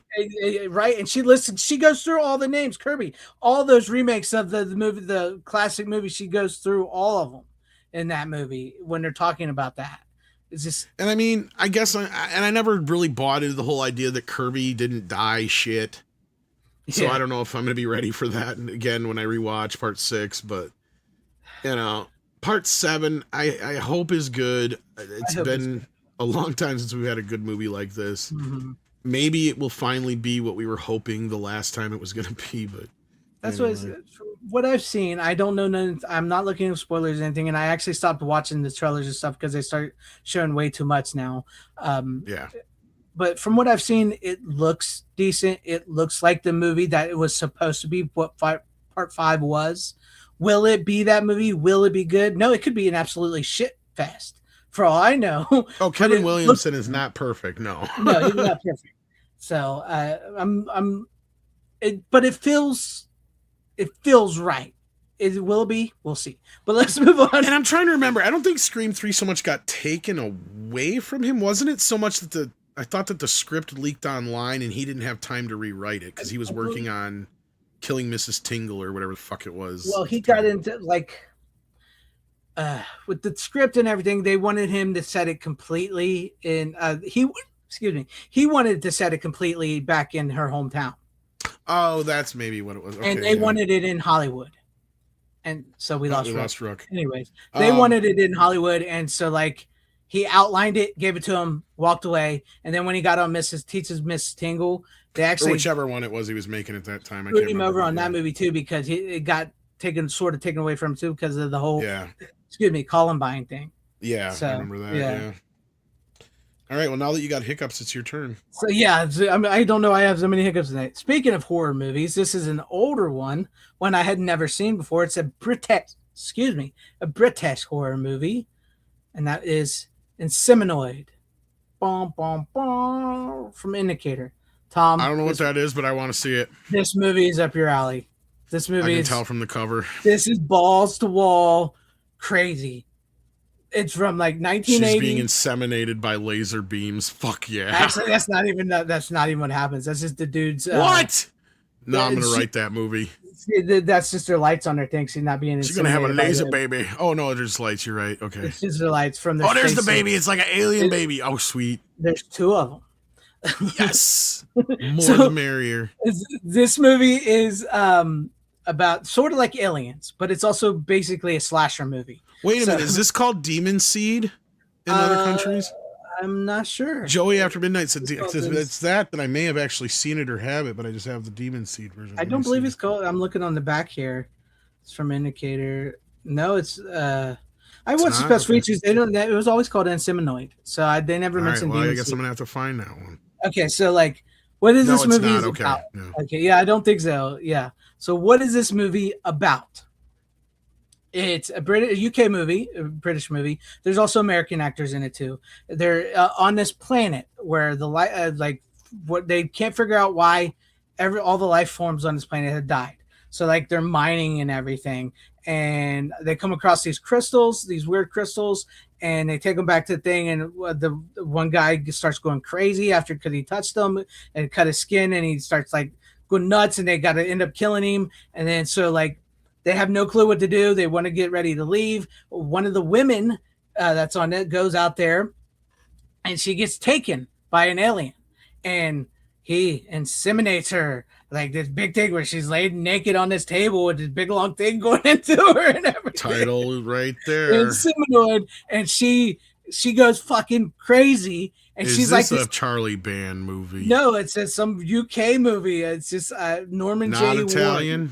No, it's British. It's very British too. It's stuffy. Is it stuffy? No, it's kind of like this weird mix of 70s British sci-fi meets American. Kind of like It's Alive. It sounds a little bit sort of like. Only that's like a mutant baby thing, but yeah. Yeah. So she gets this, and then she gets sent back to the people, and she's like the ultimate slasher woman, right? Because she goes and just starts killing these motherfuckers and eating their stomachs out, and she's already 2 months pregnant after a day, and then she has these 2 freaking babies, little monster babies, and everything, and it's just insane. This is a movie. I was watching it, and I was like, yeah, Tom would love this fucking movie. Tom would absolutely love this movie. So yeah, it's insane. And this woman, it's not technically that. she's more like an experiment than anything. But I guess you're not wrong though. So yeah, Six, this would not be for you. This would not be for you. But I was watching it. It's just like a crazy creature feature slasher, aliens type movie. And this woman is just insane. Like, and it's so funny because like when you're watching them try to fight her, it's in such slow motion, but it's not in slow motion because they're like, I'm gonna punch you, and then I punch you, and then she's punching me, so I stand here with my face this way, and she punches me, and then I go clear across the room because she's so strong. And then she picks him up. It's just, you got to see this movie. You got to see this movie, Tom. You would absolutely love this. This comes from Indicator. It's a 2K restoration.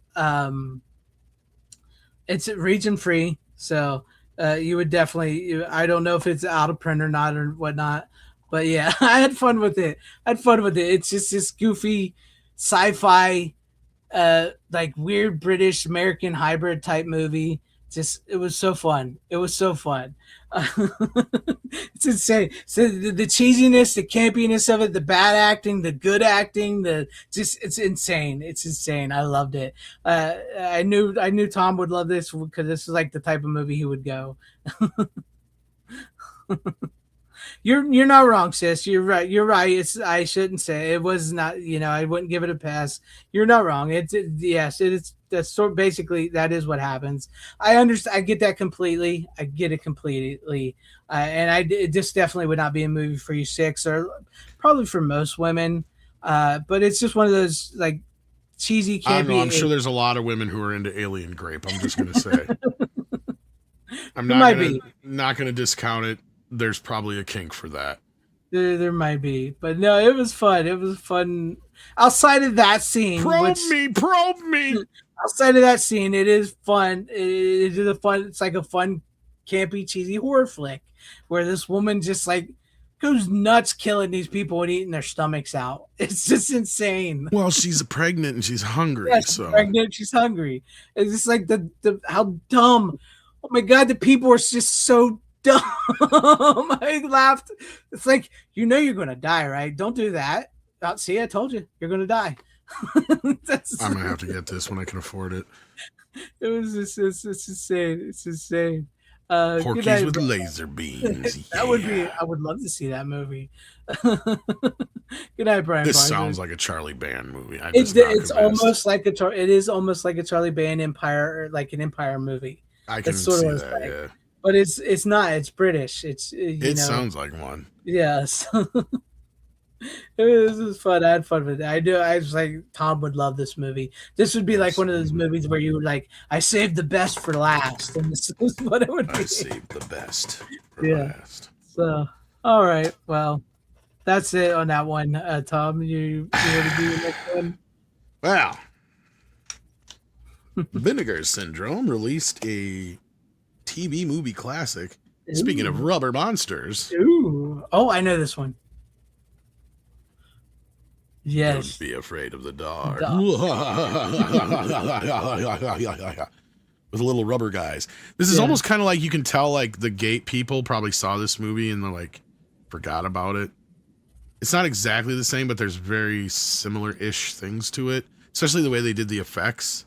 Mm-hmm. The only thing that sucks is that the mouths on the monsters don't move at all. You can tell they're rubber masks. Right. You got Kim Darby in this, and basically it's about this couple that move into this. Don't be afraid of the dark. Did I say the title? I don't remember. Yeah. So it's about them. They move into this house, and it's a quick 71-minute fucking movie. Just boom, boom, boom. Nice. And it's a little slow at first, but then once it kicks into gear, it's like, okay, this movie's going. So basically, it's your standard run-of-the-mill, couple moves into their grandparents' old mansion type thing, stay out of the basement or room or whatever kind of thing. And this fucking room has like this fireplace, but it's boarded up with like 4 fucking feet of fucking brick. And of course, the groundskeeper or whatever or the housekeeper that works on the house there is like, don't open that shit and blah, blah, blah, blah, blah, because he knows. And of course, there's little monsters in there that are after Kim Darby. Mm-hmm. And it's just pretty, that's it. That's the movie. It's just these little monsters that are coming after Kim Darby. And They warned her not to, and she's just going slowly crazy, it feels like, but then the only person who ends up starting to believe her is a friend, and it's good. But okay, so the bad part about, because it looks good, it's a Warner Brothers 4K, probably, I think it's a 5K scan, but it's a 4K disc, so it looks really good. There's a problem. Oh, what's the problem? This is the worst fucking cover I have ever seen in my fucking life next to Citizen Kane. Oh, it's one of those. You cannot get the movie out. Oh, no. Now, in concept, I don't mind the cover. But as you see, it's one of those, it's tops, it loads like an old VHS. Now, it would be fine. Oh, yeah, I have one like that. Yeah. If it didn't have this other cover on it, that makes it fucking impossible to get out. Oh, man. And I'm afraid I'm going to keep scratching this bottom, trying to pinch it out. Yeah. So, yeah, I'm not a big fan of that. That's the only thing I have as a complaint. Yeah. I do like the VHS style cover. Like, I wish they would do these more often. Mm-hmm. This is kind of nostalgic, and I dig it. Yeah. This part of it, though, unnecessary. Completely unnecessary. All you had to do, leave this part off it, fuck that thing, and just have it be like this. And then, guess what? Oh, wow, that slides right out. No fucking problem. Yeah. Right, just like an old VHS tape. Yeah, I have one from Vinegar Syndrome like that I hate because it's hard to... You want to get even more clever? Make this look like a fucking VHS tape with the old sticker and everything, and a Be Kind Rewind sticker and shit. I'll fucking think that's cool as shit all day long. Me too. But yeah, as far as Rubber Monster movies, this is definitely up there. I mean, like I said, I wouldn't necessarily say it's as good as Gate, but you can definitely tell that's where the inspiration comes from. It feels like an episode of like Twilight Zone or... something like that. It has a very kind of TV movie-ish kind of feel to it, don't get me wrong. But there's some freakier shit in here, just like, Jesus, I can't believe they got away with this shit in like 78 or whatever it was when it came out. On TV, well, here it is. See, now it's like fucking stuck. I can't get it. Yeah, I hate that. You almost have to open the top just to give it an air pocket, basically, to pull out. It is. And anyway, I think it's 78, I think is the year it was made. I can't remember now. I'm dragging that thing out again. And there's not much for special features on it, so it didn't get like a whole lot of great treatment, but it's already bent. Motherfucker. And isn't this one of the part of the deal that they made with Warner Brothers? This movie is part of that. Yes. Yeah, this is a Warner title. Yeah, because it's one of the first release of that deal. Yeah. Six says all my comments are posting twice, and then Brad says yes. They both, yeah. So I was noticing that some of your guys' comments in the chat are posting twice. I don't know why. If Brad's just being a dick though.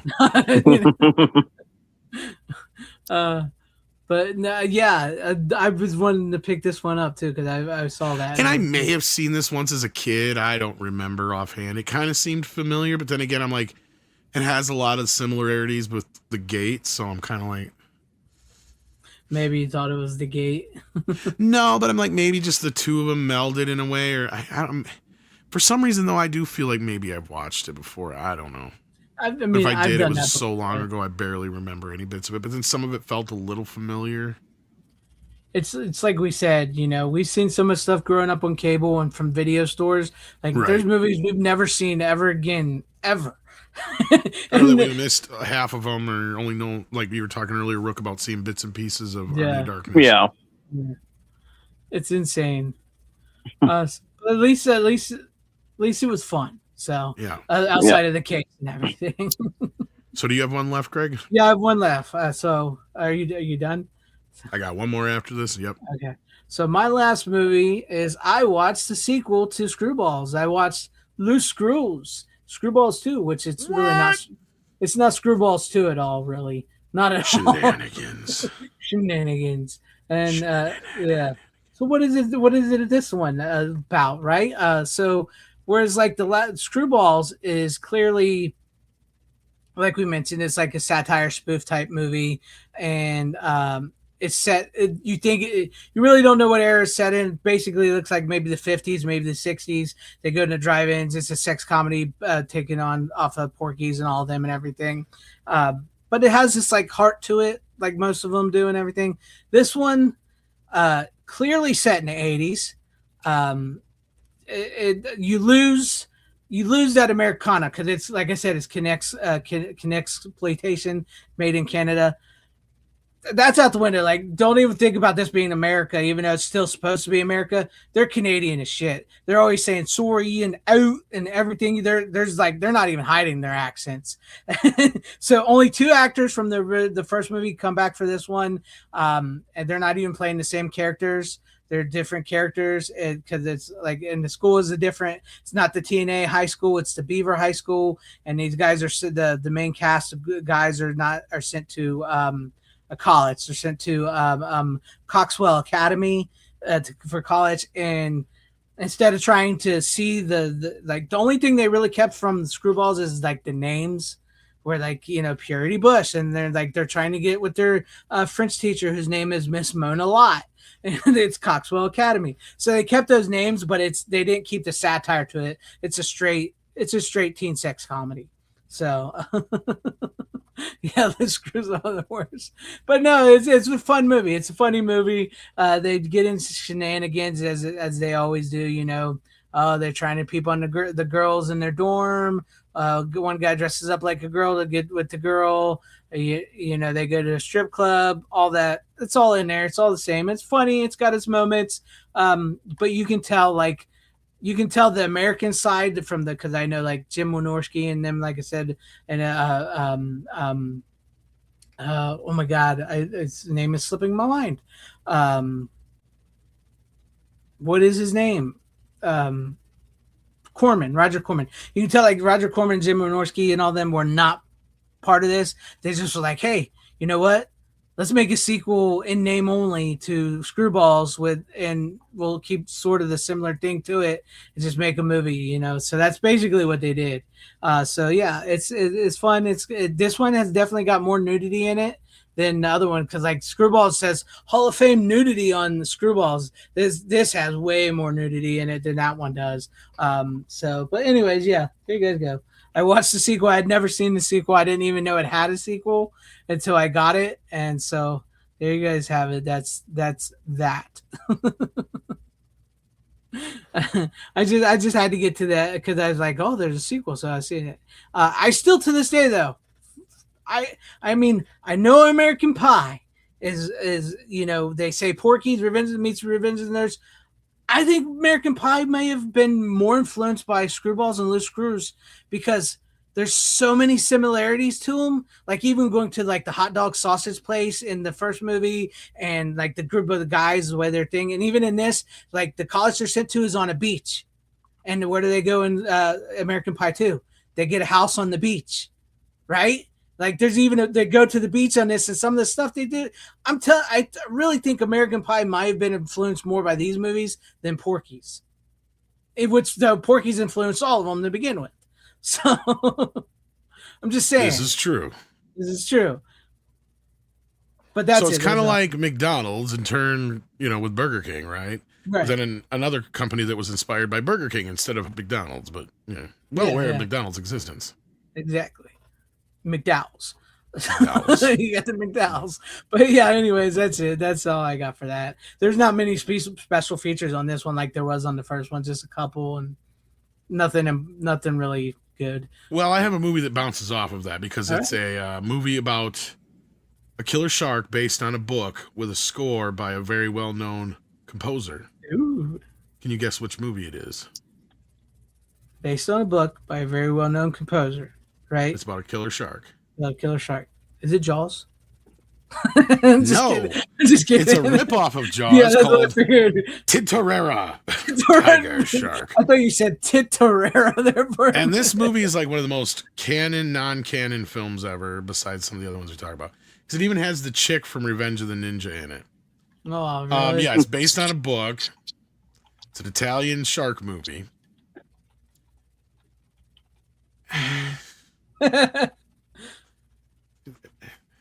Basil Polidoris does the score. Basil Polidoris does the score. So yeah, you know, you got that going for you. But so and this is the weird thing is this is one of the only shark movies I've seen now that does not have a mechanical shark in it. Oh. All the shark footage is real.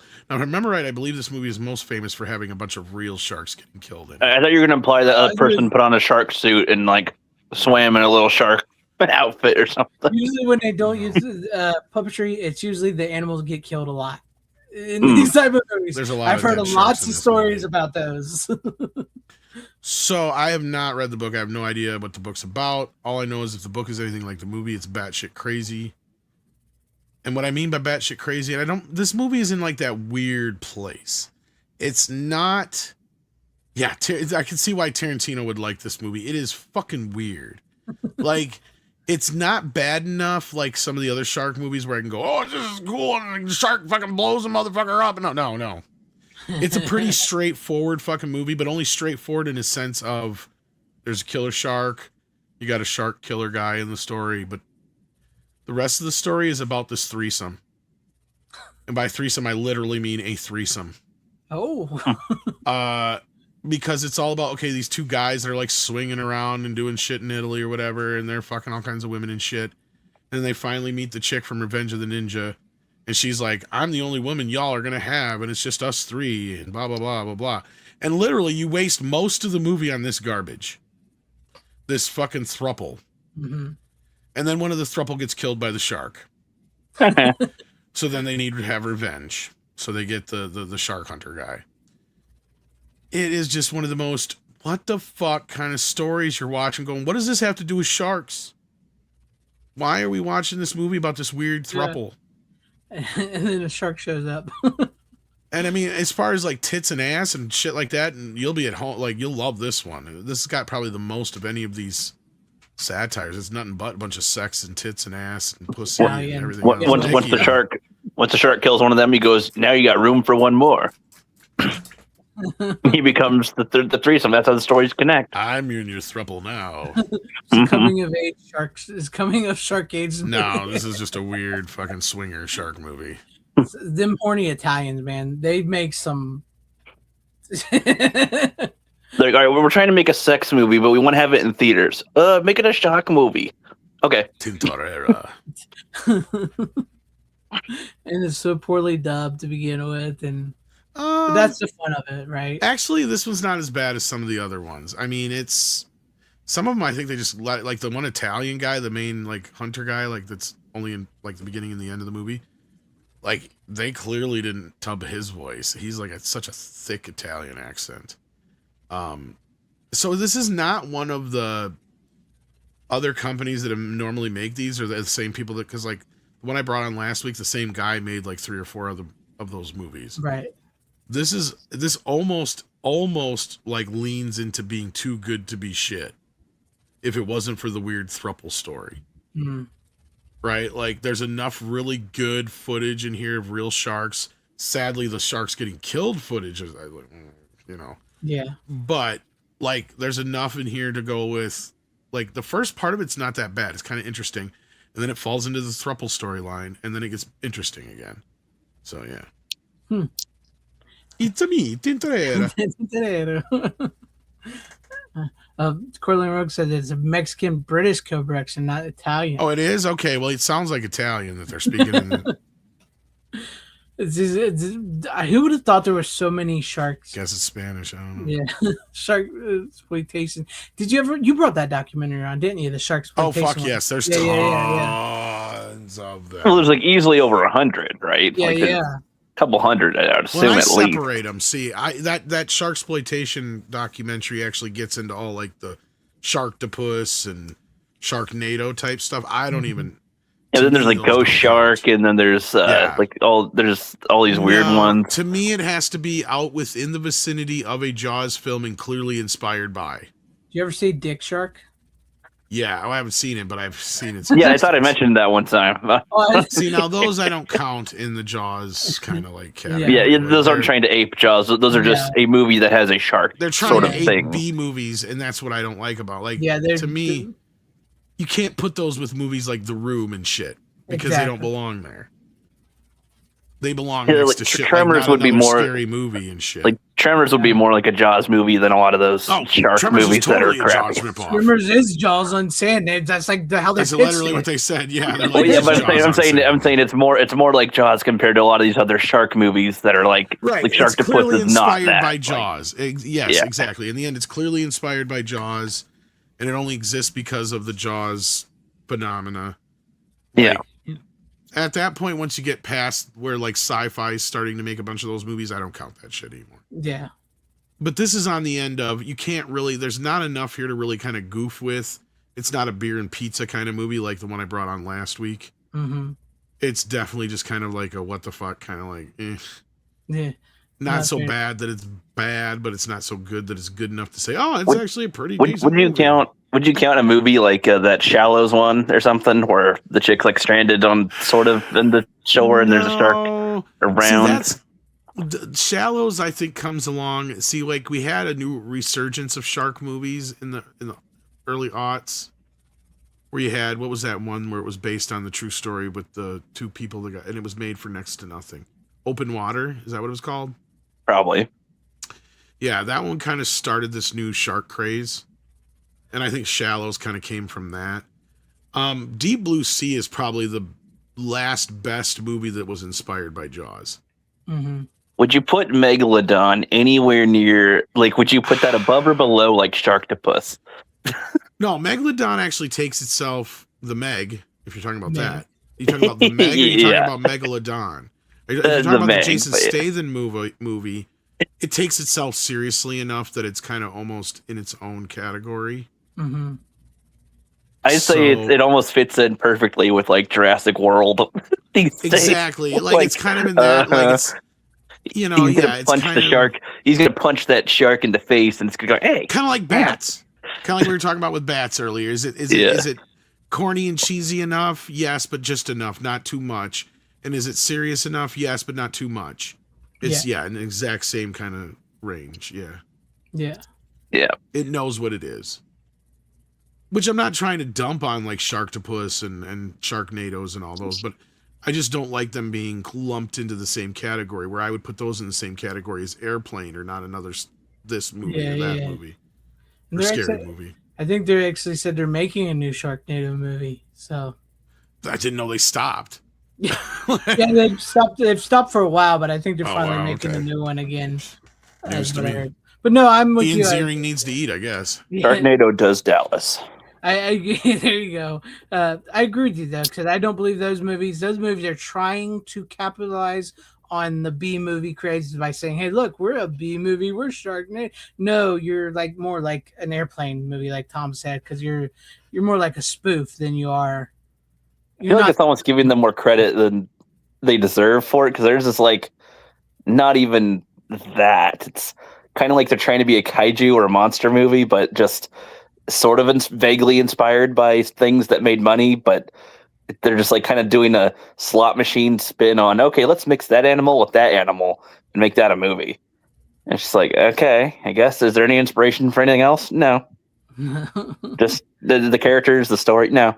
It's just it's kind of random here. It's the shark side of the moon. The sharks, that's where the sharks live from 2020. Oh, God. I tried to watch some of that. God, that's so... I only got... that's one I didn't finish. I was like half an hour in. I'm just like, oh, God. This is so lame. It's like humanoid sharks that can turn invisible and that are like smart or something. It's so stupid. No. That was a Tubi movie. There's like Tubi has like a bunch of those weird, like only for Tubi kind of movies.